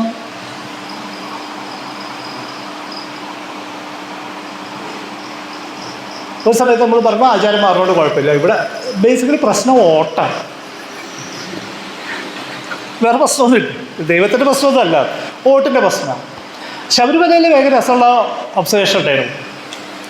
ശബരിമലയിൽ സ്ത്രീകൾ കയറുന്നതിന് വിരോധമില്ലാന്ന് സുപ്രീം കോടതി പറഞ്ഞു. എന്നാൽ പിന്നെ കയറിക്കോട്ടെ എന്ന് പറഞ്ഞ ആളുകൾ പോയിട്ട് തടയാൻ തുടങ്ങി. അപ്പോൾ ചില സ്ത്രീകൾ പറഞ്ഞു ഞങ്ങൾക്ക് ശബരിമലയിൽ പോയേ വേണ്ട, അങ്ങനെ കുലസ്ത്രീകളൊക്കെ വന്നിട്ട് ശബരിമലയിൽ പോകണില്ല എന്ന് തീരുമാനം എടുക്കുന്നു. വേറെ കുറേ സ്ത്രീകൾ ഞങ്ങൾ കയറാൻ പോകുമെന്ന് പറഞ്ഞിട്ട് പോകുന്നു, അവരെ തടയുന്നു, ആകെ സീനായി. എന്താ സംഭവം എന്താണ്? ആ സമയത്താണ് ഫ്രാൻസിൽ നിന്ന് ഒരു കക്ഷി വന്നിട്ട് റിസർച്ച് ചെയ്യുന്നത് ഈ സ്പേസിനെ കുറിച്ചിട്ട്. പുള്ളി കണ്ടെത്തിയൊരു കാര്യം എന്താ വെച്ചാൽ, ശബരിമലയുടെ ഫങ്ഷണൽ റോൾ എന്താണ്, സമൂഹത്തിൽ എന്താണ് ശബരിമലയുടെ ധർമ്മം എന്താണ്? ശബരിമലയുടെ ധർമ്മം എന്താ? ശബരിമല എന്ന് പറയുന്നത് ഒരു പ്യുവർ മെയിൽ സ്പേസാണ്, ആണുങ്ങൾ മാത്രമുള്ള ഒരു സ്പേസാണ്. എന്തിനാണ് അങ്ങനെ ഒരു സ്പേസ് ഉണ്ടാവേണ്ടത്? അങ്ങനെയുള്ള സ്പേസ് ഉണ്ടാവുന്നതിൻ്റെ കാരണം എന്താ വെച്ചാൽ സമൂഹത്തിൻ്റെ ബേസിക് യൂണിറ്റ് എന്ന് പറയുന്നത് ഫാമിലിയാണ്, കുടുംബമാണ്. ഈ കുടുംബമാണ് അതിൻ്റെ ബേസിക് യൂണിറ്റ്. അപ്പോൾ കുടുംബം തകർന്നു പോകാതെ നോക്കുക എന്നുള്ളത് വളരെ പ്രധാനപ്പെട്ട കാര്യമാണ്. ഇപ്പോൾ കുടുംബം എങ്ങനെയാണ് തകർന്നു പോകാതിരിക്കുക? അത് തകർന്നു പോകാതിരിക്കണമെങ്കിൽ അങ്ങനെ രസകരമായിട്ട് രണ്ട് മനുഷ്യർ ഒരുമിച്ച് ജീവിക്കാനായിട്ട് ഉള്ള ധാരണയോടു കൂടി, സ്നേഹത്തോടു കൂടി, ഇഷ്ടത്തോടു കൂടി, പ്രണയത്തോടു കൂടിയിട്ട് ഒരുമിച്ച് ജീവിക്കാനായിട്ടുള്ള ശേഷി നേടി ഒരുമിച്ച് ജീവിച്ചാൽ മാത്രമേ ഈ യൂണിറ്റ് കുഴപ്പമില്ലാതെ നിൽക്കൂ. പക്ഷെ അങ്ങനെയാണോ കല്യാണങ്ങൾ നടക്കുന്നത്? അങ്ങനെ ഇഷ്ടപ്പെട്ട ഭയങ്കര ഇഷ്ടമുള്ള രണ്ടുപേരും ഒരുമിച്ച് ജീവിക്കാൻ തീരുമാനിക്കുന്ന രീതിയിലാണോ കേരളത്തിൽ കല്യാണങ്ങൾ നടക്കുക? അല്ല. ഇവർ തമ്മിൽ വലിയ പരിചയം പോലും ഉണ്ടാവില്ല. ആകെ പരിചയമുള്ളത് ബ്രോക്കർക്കായിരിക്കും. പിന്നെ ജാതി നോക്കി, മതം നോക്കി, ജോലി നോക്കി, സാമ്പത്തിക സ്ഥിതി നോക്കി, സ്ഥലം നോക്കി, ഇങ്ങനെയുള്ള വേറെ കുറേ രണ്ട് മനുഷ്യർ തമ്മിൽ ഒരുമിച്ച് ജീവിക്കാനായിട്ട് ഒരാവശ്യമില്ലാത്ത വേറെ കുറേ ക്രൈറ്റീരിയയെ ബേസ് ചെയ്തിട്ടാണ് രണ്ടുപേരോട് കെട്ടിക്കോളാൻ പറയുന്നത്. എന്നിട്ട് അവർ രണ്ടുപേരോടും ജീവിച്ചോളാൻ പറഞ്ഞു കഴിഞ്ഞാൽ ഈ വണ്ടി അധികം ഓടൂല, ഇത് എവിടെയെങ്കിലും പോയി തട്ടുകുട്ടി നിൽക്കും. അപ്പോൾ എന്ത് ചെയ്യണം? അപ്പോൾ അതിൽ നിന്നുള്ള റിലീസ് ചെയ്യാനായിട്ടുള്ള സംവിധാനങ്ങൾ ഉണ്ടാവണം. അതിനുള്ള സംവിധാനമാണ് ശബരിമല എന്ന് പറയുന്നത്. എന്താ സംഭവിക്കുന്നത്? 41 ദിവസത്തെ വ്രതമാണ് സംഭവിക്കുന്നത്. അവരെ സ്വാഭാവികമായിട്ടുള്ള ജീവിത രീതിയിൽ നിന്ന്, എവരുടെ ബിസിനസ്സിൽ നിന്ന് മാറിയിട്ട് സെപ്പറേറ്റ് ആയിട്ടുള്ള രീതിയിലുള്ള, രാവിലെ നേരത്തെ എഴുന്നേൽക്കുന്നു, പോയി കുളിക്കുന്നു, വരുന്നു, പച്ചക്കറി മാത്രം കഴിക്കുന്നു, ഇണ ചേരുന്നുണ്ടാവില്ല. ഇങ്ങനെയൊക്കെ 41 ദിവസം ആകുമ്പോൾ ഇത് മൊത്തത്തിലുള്ള സിസ്റ്റത്തിൽ നിന്ന് ഭയങ്കര റിലീഫാണ്. ആണിന് സമാധാനമാണ്, പെണ്ണിന് സമാധാനമാണ്. ഇവർ ഈ ഒരു പ്രോസസ്സ് കഴിഞ്ഞിട്ട് ആണ് പ്യുവർ ആണുങ്ങൾ മാത്രമുള്ള സ്പേസിലൂടെ യാത്ര ചെയ്ത് ശബരിമല വരെ പോകുന്നു. അവിടെ പോകുമ്പോൾ എന്താ പ്രത്യേകിച്ചൊന്നുമില്ല. അവിടെ പോകുമ്പോൾ അവിടെ തത്വമസി എഴുതി വെച്ചിട്ട് അത് വായിച്ച് തിരിച്ച് വീട്ടിലേക്ക് വന്നു കഴിഞ്ഞാൽ പിന്നെ അത് നീ തന്നെയാണെന്ന് പറഞ്ഞിട്ട് അത് വായിച്ച് തിരിച്ചു വരും. ഇതെന്തിനാണ്? അടുത്ത ഒരു വർഷം കൂടി വണ്ടി ഓടിക്കാനുള്ള എനർജിക്ക് വേണ്ടിയിട്ടാണ്. അടുത്ത ഒരു വർഷം കൂടി വണ്ടി ഓടിക്കും, വീണ്ടും അടുത്ത വർഷം ആകുമ്പോൾ വീണ്ടും ഈ പരിപാടിക്ക് പോകും. ഇതേപോലെ തന്നെ അപ്പുറത്ത് പ്യുവർ ഫീമെയിൽ സ്പേസും ഉണ്ടായി വരികയാണ്. അതാണ് ആറ്റുകാലിൽ നടക്കുന്നത്. ആറ്റുകാൽ പൊങ്കാല അബ്സല്യൂട്ട്ലി ഫീമെയിൽ സ്പേസാണ്. ആണുങ്ങൾക്ക് അവിടെ പ്രവേശനം പോലും ഇല്ല, സ്ത്രീകൾ മാത്രമേ ഉള്ളൂ അവിടെ. അത് ഭയങ്കരമായിട്ട് വലുതായിക്കൊണ്ടിരിക്കുക. ആറ്റുകാൽ മാത്രം ഉണ്ടായിരുന്ന പരിപാടി ഇപ്പോൾ വന്ന് എറണാകുളം വരെ എത്താറായിട്ടുണ്ട്. ഉള്ള അമ്പലങ്ങളിൽ മുഴുവൻ പരിപാടി. ഇപ്പോൾ കഴിഞ്ഞ ഇടയ്ക്ക് എൻ്റെ ഒരു ബന്ധു കഴിഞ്ഞ ആറ്റുകാൽ പൊങ്കാലയുടെ സമയത്ത് ബോംബെയിൽ നിന്ന് ഫ്ലൈറ്റിൽ തിരുവനന്തപുരത്ത് എത്തുന്നു, ഹോട്ടലിൽ താമസിക്കുന്നു, പിറ്റേ ദിവസം രാവിലെ പൊങ്കാലിടുന്നു, തിരിച്ച് അന്ന് വൈകുന്നേരത്തെ ഫ്ലൈറ്റ് തിരിച്ചു പോകുന്നു. എന്നിട്ട് ഫേസ്ബുക്കിൽ ആ ഹോട്ടലിന് നന്ദി പറഞ്ഞിട്ട്, എന്തിനാണ് നന്ദി പറയുന്നത് അറിയോ? ആ ഹോട്ടലിൻ്റെ മുന്നിൽ തന്നെ അവർക്ക് പൊങ്കാലിടാനുള്ള സ്പേസ് റിസർവ് ചെയ്തതിന് നന്ദി പറഞ്ഞിട്ട് ഒരു പോസ്റ്റൊക്കെ ഇട്ടിട്ടുണ്ടായി. ഇതെന്തിനാ ആളുകൾ ഇങ്ങനെ കഷ്ടപ്പെട്ട് വരണേ? എന്താണ് ഇതിൻ്റെ സാമൂഹ്യ ധർമ്മം? എന്താണ് ധർമ്മം? എന്താ വെച്ച് കഴിഞ്ഞാൽ മെയിൽ ഗെയ്സ് എന്ന് പറയുന്ന സംഭവം കേരളത്തിൽ ഭീകരമാണ്. ഏതൊരു പെൺകുട്ടിയെ സംബന്ധിച്ച് വീട്ടിൽ നിന്ന് ഒന്ന് പുറത്തേക്ക് ഇറങ്ങണമെങ്കിൽ ഒരു മിനിമം ഒരു 3 മിനിറ്റെങ്കിലും കണ്ണാടിയുടെ മുന്നിൽ നിന്നിട്ട് ഓക്കെ ആണെന്ന് ഉറപ്പ് വരുത്തിയിട്ട് പുറത്തേക്ക് ഇറങ്ങാൻ പറ്റും. സ്ത്രീകൾ മുഴുവൻ ജീവിക്കുന്നത് ആണുങ്ങളുടെ ഭീകരമായിട്ടുള്ള നോട്ടത്തിൻ്റെ മുന്നിലാണ്. അങ്ങനെ ജീവിച്ചു പോകുന്ന സമയത്ത് അങ്ങനെ ഒരു നോട്ടം നേരിടേണ്ട ആവശ്യമില്ലാതെ, അങ്ങനെ ഒരു സ്റ്റെയർ ഫേസ് ചെയ്യേണ്ട ആവശ്യമില്ലാതെ, അങ്ങനെ ഒരു ഗെയ്സിൻ്റെ മുന്നിലല്ലാതെ സ്വതന്ത്രമായിട്ട് പബ്ലിക്കായിട്ടുള്ള സ്പേസിൽ ഒരു കുറച്ച് സമയം സ്പെൻഡ് ചെയ്യുക എന്നുള്ളത് അവരെ സംബന്ധിച്ച് ബ്ലിസ്സാണ്. ഭയങ്കര സന്തോഷമുള്ള സ്പേസാണ്. കാരണം സ്ത്രീകൾ മാത്രമേ ഉള്ളൂ. അവരുടെ വേഷം എന്താണെന്നോ, അവരുടെ മുടി എങ്ങനെയാണെന്നോ, അവരുടെ മുഖത്ത് പൗഡർ ഉണ്ടോന്നോ, അവർ ലിപ്സ്റ്റിക് ഇട്ടുണ്ടോ, ഇതൊന്നും പ്രശ്നമില്ലാത്ത സ്ത്രീകൾ മാത്രമുള്ള ഒരു സ്പേസിൽ അവർക്ക് കുറച്ച് സമയം സ്പെൻഡ് ചെയ്യുക എന്നുള്ളത് അവരെ സംബന്ധിച്ച് ഭയങ്കര സന്തോഷം തരുന്ന ഒരു കാര്യമാണ്. ഈ ഒരു സാധനത്തെയാണ് pure male space. Female space ഇപ്പുറത്ത് വളരെ വലുതായിക്കൊണ്ടിരിക്കുന്നു, അപ്പുറത്ത് പ്യുവർ മെയിൽ സ്പേസും വളരെ വലുതായിക്കൊണ്ടിരിക്കുന്നു. ഇതാണ് സത്യമെന്നിരിക്കുകയാണ് ഈ കഥയൊന്നും അറിയാതെ നമ്മൾ പറയുന്നത്. അല്ല, ശബരിമലയിൽ സ്ത്രീകളും കയറിക്കോട്ടെ, എന്താ കുഴപ്പം, തുല്യതയല്ലേ വേണ്ടേ എന്ന് പറഞ്ഞാൽ സ്ത്രീകൾ ശബരിമല കയറിയാൽ ഇപ്പം എന്താ ഉണ്ടാവും പോകണമെന്ന് അറിയോ? വേറൊരു സ്ഥലത്ത് വേറൊരു മെയിൽ സ്പേസ് ഓപ്പണായി വരും. സമൂഹത്തിൽ നടക്കുന്ന എല്ലാ കാര്യങ്ങൾക്കും അതിൻ്റേതായിട്ടുള്ളൊരു ഫങ്ഷനുണ്ട്. ഈ ഫങ്ഷൻ എന്താണെന്ന് മനസ്സിലാവാതെ അതിനകത്ത് ഇടപെടാൻ പോയി കഴിഞ്ഞാൽ അത് വർക്ക് ചെയ്യില്ല. ശബരിമല സ്ത്രീകൾ കയറി എല്ലാവരും പുരുഷന്മാരും സ്ത്രീകളും പോകുന്ന സ്പേസായിട്ട് ഒരു ന്യൂട്രൽ സ്പേസായിട്ട് ശബരിമല മാറിക്കഴിഞ്ഞാൽ ഇതേപോലെ തന്നെ വേറെ എവിടെയെങ്കിലും ഒരു പുതിയ മെയിൽ സ്പേസ് ഓപ്പണായിട്ട് വരും. ഈ തരത്തിൽ സമൂഹത്തെക്കുറിച്ച് ആലോചിക്കുമ്പോൾ, സമൂഹത്തിൻ്റെ ഡൈനാമിക്സിനെക്കുറിച്ച് ആലോചിക്കുന്ന സമയത്ത് നമുക്ക് യാന്ത്രികമായിട്ട് തീരുമാനം എടുക്കാൻ പറ്റില്ല. അതിൻ്റെ ഫണ്ടമെൻ്റൽ റൂട്ട് എന്താണ്, അത് എവിടെ നിന്നാണ് ഒറിജിനേറ്റ് ചെയ്യുന്നത് എന്നുള്ളത് തിരിച്ചറിയുക എന്നുള്ളത് പ്രധാനമാണ്. അപ്പോൾ നമ്മൾ പാരമ്പര്യം ഈ ഫാലസി പല രീതിയിൽ ഉപയോഗിക്കും. നമുക്ക് ശബരിമലയുടെ കേസ് വന്നപ്പോൾ നമുക്ക് ഈ ഫാലസി ഒഴിവാക്കിയിട്ട് ട്രഡീഷൻ ഒന്നല്ല, അത് ശബരിമലയിൽ പല പ്രാവശ്യം ആചാരങ്ങൾ മാറിയിട്ടുണ്ട്, ഇനിയും മാറിയുണ്ട് കുഴപ്പമില്ല എന്നൊക്കെ നമ്മൾ അവിടെ വാദിക്കും. തൃശ്ശൂർ വരുമ്പോൾ നമ്മൾ പറയും ഇവിടെ ഒരു മാറ്റം വരരുത്, വെടിക്കെട്ട് അതേപോലെ നടക്കണം, ആനയെ കഴിയുന്നത്ര പോലെ പണ്ടത്തെ പോലെ തന്നെ ഇപ്പോഴും പീഡിപ്പിക്കണം എന്നൊക്കെ പറഞ്ഞിട്ട് നമ്മൾ തൃശ്ശൂർ വരുമ്പോൾ നിലപാടെടുക്കും.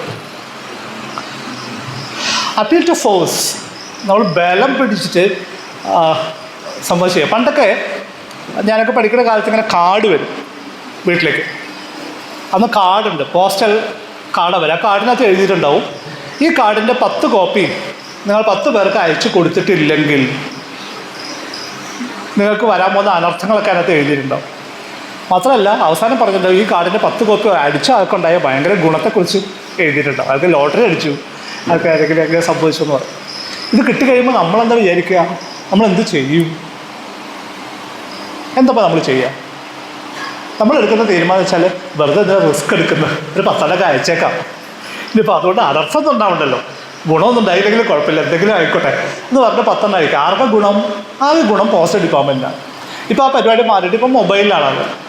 മൊബൈൽ തുടങ്ങിയ കാലത്ത് ഇതേപോലെ മെസ്സേജ് വരും, നിങ്ങളിത് 10 പേർക്ക് അയച്ചു കൊടുത്തിട്ടില്ലെങ്കിൽ നിങ്ങളുടെ ജീവിതം ആകെ പ്രശ്നമാവും. അപ്പീൽ ടു ഫോഴ്സ് ആണ്, പേടിപ്പിക്കുക. മതങ്ങളും അത് തന്നെ ചെയ്യാം. നിങ്ങളും ഇതുപോലെ ചെയ്തിട്ടുണ്ടെങ്കിലല്ലോ അവസാനം നരകത്തിൽ പോകേണ്ടി വരും. പേടിപ്പിക്കുക, ലോജിക്കല്ല പറയാം, ന്യായമല്ല പറയാം, മറിച്ച് പേടിപ്പിക്കും. നിങ്ങൾ ഈ പറയണ പോലെ കാര്യമായിട്ട് കൃത്യമായിട്ട് കാര്യങ്ങൾ ചെയ്തിട്ടില്ലെങ്കിൽ എന്താ അവിടുത്തെ അവസ്ഥ എന്നറിയോ? എണ്ണയിലിട്ട് വറുത്തെടുക്കും. ശിക്ഷകളിങ്ങനെ പറഞ്ഞ് പേടിപ്പിക്കും. ഭയങ്കര ശിക്ഷയാണ് അവിടെ വരാൻ പോകുന്നത്. ഇത് പറഞ്ഞ് പേടിപ്പിച്ചിട്ടാണ് ഈ മതത്തിനകത്ത് ആളെ പിടിച്ചു നിർത്തുക. കൂലിയൊക്കെ കണക്കാക്കും. പല മതങ്ങളും ഇങ്ങനെ കൂലിയൊക്കെ ഇടണം. ഇത്ര കാര്യം ചെയ്യുന്നതിന് ഇത്ര കൂലി, അതിന് ഇത്ര കൂലി. അപ്പോൾ ഇങ്ങനെ കൂലി കൂട്ടിക്കൊണ്ടേയിരിക്കും. ഒരാളെ നമ്മുടെ മതത്തിലേക്ക് ചേർത്താൽ ഭയങ്കര കൂലിയാണ്. അപ്പോൾ അതിന് വേണ്ടിയിട്ട് ഇങ്ങനെ പോയിട്ട് അവരോട് ഇങ്ങനെ സംസാരിച്ച് അവരെ ഒന്ന് ചാക്കിലാക്കി ഇപ്പുറത്തേക്കൊന്ന് ആക്കി എടുത്തു കഴിഞ്ഞാൽ ഭയങ്കര കൂലി കിട്ടും. എന്തിനു വേണ്ടിയിട്ടാണ്? ഈ നരക പീഡനങ്ങളിൽ നിന്ന് രക്ഷപ്പെടാൻ വേണ്ടിയിട്ടാണ്. സത്യത്തിൽ ഇവിടെ ഈ ലോകം മണ്ണിലേക്ക് കൊണ്ടു നടക്കാൻ പോലുള്ള ഊർജ്ജം നമ്മുടെ കയ്യിലില്ല. അത് കഴിഞ്ഞിട്ടാണ് ഇതിന് മരിച്ചു പോയിട്ട് അവിടെ വറക്കാനും പൊരിക്കാനൊക്കെ ഉള്ള എണ്ണ ചൂടാക്കലും മുതൽ ഉള്ള മൊത്തം സാധനങ്ങൾ അവിടെ ചെയ്യേണ്ട പരിപാടി ഒന്ന് ആലോചിച്ച് നോക്കും. ഇങ്ങനൊരു സംവിധാനം ഇമ്പോസിബിൾ ആണെന്ന് അറിഞ്ഞപ്പോലും ആളുകൾ പേടിച്ചെടുക്കുക. എന്നാലും അങ്ങനെ ഉണ്ടെങ്കിലും മതങ്ങൾ ഉണ്ടാകുന്നതിൻ്റെ ഒരു പ്രോസസ്സ് അങ്ങനെയാണ്. അതെങ്ങനെ വെച്ച് കഴിഞ്ഞാൽ നിങ്ങൾക്ക് 2 ഓപ്ഷൻ ഉണ്ടല്ലോ. ഒന്നുകിൽ ദൈവത്തിൽ വിശ്വസിക്കുക, അല്ലെങ്കിൽ ഇത് വിശ്വസിക്കാതിരിക്കുക. ഇതിലെന്താ തീരുമാനിക്കുക? സാധാരണ മനുഷ്യരെടുക്കുന്ന തീരുമാനം എന്താ വെച്ച് കഴിഞ്ഞാൽ വെറുതെ ഇതിനെ റിസ്ക് എടുക്കുന്നത്. അപ്പോൾ നമുക്ക് അറിയില്ല കാര്യം എന്ന് പറഞ്ഞു. ചിലപ്പോൾ ഉണ്ടാവാം, ചിലപ്പോൾ ഉണ്ടാവാതിരിക്കുക. പക്ഷേ ഇല്ലയെന്ന് വെച്ചിട്ട് എങ്ങനെ ജീവിച്ചിട്ട് ദൈവം ഉണ്ടെങ്കിലോ അവസാനം നമ്മൾ പെട്ടുപോകുമല്ലോ. അവസാനം മരിച്ച അവിടെ ചെല്ലുമ്പോൾ നമ്മൾ അതിന് സമാനം പറയണ്ടേ, നീ ദൈവത്തിന് വിശ്വാസം ഇല്ലാതെ ജീവിച്ചിട്ട് ഇപ്പോൾ ഇവിടെ വന്നിട്ട് ശരിയാക്കി തരുന്നില്ല എന്നൊക്കെ പറഞ്ഞാൽ അപ്പോൾ അലമ്പാവും. അപ്പോൾ അതുകൊണ്ട് ഏറ്റവും എളുപ്പം വിശ്വസിക്കലാണ്. വിശ്വാസമായിട്ട് ജീവിച്ചു കഴിഞ്ഞാൽ പിന്നെ വലിയ റിസ്ക് ഇല്ലല്ലോ എന്നാണ് സാധാരണ ആളുകൾ വിചാരിക്കുക. പക്ഷേ ഇതിന് അതിനേക്കാളും അപകടം പിടിച്ചൊരു പൊസിഷനാണ്. അതിന് കാരണം എന്താ വെച്ച് കഴിഞ്ഞാൽ ഈ ദൈവങ്ങൾ അങ്ങനെ ഭയങ്കര വിശാല മനസ്സുള്ളവരൊന്നുമല്ല. ദൈവങ്ങൾ പറയുക എന്നെ അല്ലാതെ വേറെ ആരെങ്കിലും വിശ്വസിച്ച് കഴിഞ്ഞാൽ അടിച്ച് ശരിയാക്കി തരുമെന്നാണ് ദൈവങ്ങൾ പറയുന്നത്. ഇപ്പം നമ്മൾ വിശ്വസിച്ച ദൈവം അല്ല ശരിക്കുള്ള ദൈവം എന്നുണ്ടെങ്കിലുള്ള അവസ്ഥ ആലോചിച്ച് നോക്ക്. മോളിൽ ചെന്ന് കഴിയുമ്പോൾ സാധാരണ വിശ്വസിക്കാത്തവന് കിട്ടുന്നതിനേക്കാളും കൂടുതൽ കിട്ടും. അവിടെ 2 അടി കൂടുതൽ ഉറപ്പാണ്. കാരണം അവൻ വിശ്വസിച്ചില്ലാതെ ഇയാളെ വിശ്വസിച്ചില്ലാതെ മാത്രമല്ല അവൻ വേറെ ആളെ വിശ്വസിച്ച് ജീവിക്കും. അപ്പോൾ ഏറ്റവും സേഫ് വിശ്വാസം അല്ലാതെ ജീവിക്കുക എന്നാണ് എനിക്ക് തോന്നുന്നത്. അത്ര അടി കുറച്ച് കിട്ടും ഇപ്പോൾ അഥവാ ദൈവം ഉണ്ടെങ്കിൽ പോലും. കോസ് ആൻഡ് ഇഫക്റ്റ് നമ്മൾ പണ്ടൊക്കെ സ്കൂളിൽ പഠിക്കുമ്പോൾ പറയും, രാവിലെ വീട്ടിൽ നിന്ന് ഇറങ്ങുന്ന സമയത്ത് 3 മൈനെ ഒരുമിച്ച് കണ്ടാൽ ആകെ പ്രശ്നമാണ്. അപ്പോൾ മൈനയാണ് തീരുമാനിക്കുക. അന്നത്തെ ദിവസം നമുക്ക് എത്ര അടി കിട്ടുമെന്ന് തീരുമാനിക്കുന്നത് മുറ്റത്തിരിക്കുന്ന മൈനയാണെന്നൊക്കെ വിചാരിക്കുന്ന കോസ് ആൻഡ് ഇഫക്റ്റ് റിലേഷൻഷിപ്പാണ്. തമ്മിൽ യാതൊരു ബന്ധം ഉണ്ടാവില്ല. രാവിലെ വീട്ടിൽ നിന്ന് ഇറങ്ങുന്നു, മുന്നോട്ട് നടന്നു പോകുന്ന സമയത്താണ് പെട്ടെന്ന് ഒരു കറുത്ത പൂച്ച കുറുകെ ചാടി. എന്താ അതിൻ്റെ അർത്ഥം? അതിൻ്റെ അർത്ഥം എന്താണ്? അതിൻ്റെ അർത്ഥം എന്താ വെച്ചാൽ ആ പൂച്ചയ്ക്ക് എവിടെ പോകാനുണ്ടെന്ന് മാത്രമേ ഉള്ളൂ. ആ പൂച്ചയ്ക്ക് എവിടെ പോകാണ്ടായിരുന്നു, അതുകൊണ്ട് അതിനെ പോയിന്ന് മാത്രമേ ഉള്ളൂ. പക്ഷെ നമ്മൾ വിചാരിക്കുന്നത് വെച്ചാൽ നമ്മൾ എന്തിനു വേണ്ടിയിട്ടാണോ പുറപ്പെട്ട് ആ പരിപാടി മൊത്തം അന്നത്തെ ദിവസം കൊളാവും എന്നുള്ള നിലയ്ക്ക് നമ്മൾ ഇതിനെ അതുമായിട്ട് ബന്ധിച്ചിട്ട് cause and effect relationship fix ചെയ്യുക ചെയ്യാം. നാച്ചുറലിസ്റ്റിക് ഫാലസി ഇങ്ങനെയുള്ള സാധനങ്ങൾ വരാറുണ്ട്. കേരളത്തിൽ ഇന്നത് വലിയ അപകടമായി മാറിയിട്ടുണ്ട്. എല്ലാം മായാണ്, അതുകൊണ്ട് നിങ്ങൾ ഏറ്റവും പ്രകൃതിദത്തമായിട്ടുള്ള വസ്തുക്കൾ മാത്രം കഴിക്കുക എന്നൊക്കെ പറഞ്ഞിട്ട് മരുന്നും ഏറ്റവും പ്രകൃതി ധാരാളം കേസുകൾ വരുന്നുണ്ട്. പച്ചമരുന്നൊക്കെ ഇങ്ങനെ അരച്ചു കൊടുത്തിട്ട് അത് അങ്ങനെ തന്നെ കഴിച്ചിട്ട് ലിവർ ഒക്കെ ആകെ പ്രശ്നമായി മാറിയ ധാരാളം കേസുണ്ട്. നാച്ചുറൽ എന്ന് പറഞ്ഞാൽ പിന്നെ എല്ലാം ശരിയാണെന്ന് തോന്നുന്ന ഒരു സംഭവം. ഇത് 7-Upൻ്റെ പരസ്യം അപകടം പിടിച്ച സാധനമാണ്. സത്യം പറഞ്ഞാൽ മദ്യം കഴിക്കരുതെന്ന് ആളുകൾ പറയും, മദ്യം ഭയങ്കര പ്രശ്നമാണെന്ന് പറയും. മദ്യം പോലെ തന്നെ നമ്മുടെ ശരീരത്തിന് പ്രശ്നം ഉണ്ടാക്കുന്ന സാധനമാണ് ഈ ഡ്രിങ്ക്സ് എല്ലാം തന്നെ. കാർബണേറ്റഡ് ഡ്രിങ്ക്സ് എല്ലാം തന്നെ അതിന് പ്രശ്നമുണ്ട്. പക്ഷെ ഡോക്ടർമാർ അതിനെക്കുറിച്ച് ഒന്നും മിണ്ടൂല. കാരണം എന്താ,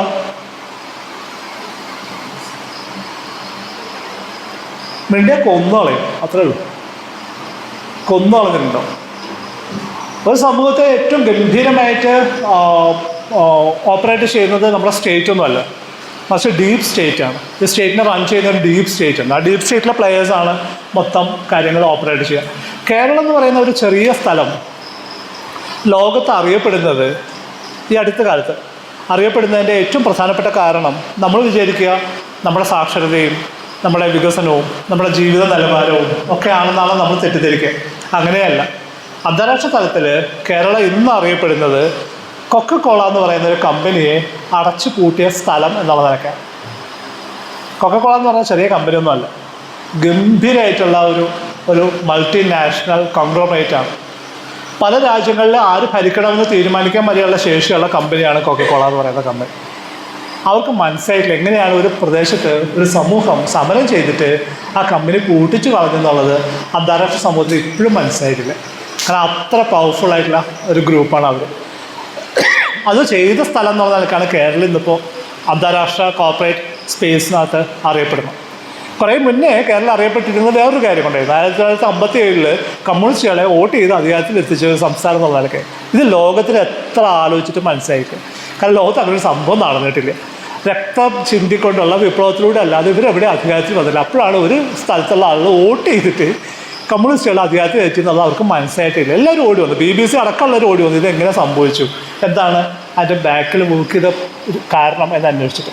കൊക്കക്കോളയെ ഗ്രൗണ്ട് ചെയ്തു എന്നുള്ളതാണ് കേരളത്തെ ഏറ്റവും ഗംഭീരമായിട്ടുള്ള സ്പേസ് ആയിട്ട് മറ്റുള്ളവർ കാണാനായിട്ടുള്ള കാരണം. പലപ്പോഴും നമ്മൾ അത് നാച്ചുറലാണ് എന്നുള്ളതുകൊണ്ട് അത് ശരിയായിക്കൊള്ളുന്നില്ല. മാർക്സ് ഒരിക്കൽ പറയുണ്ടായി, മുതലാളിത്തം എന്തും കച്ചവടം ചെയ്യും, മരത്തിൻ്റെ നിഴലിൽ പോലും കച്ചവടം ചെയ്യും. മരത്തിൻ്റെ നിഴലിൽ കച്ചവടം ചെയ്യാൻ പറ്റില്ലെങ്കിൽ അവർ മരവും വെട്ടി വിറ്റെന്ന് വരും, എല്ലാം കച്ചവടമാക്കും.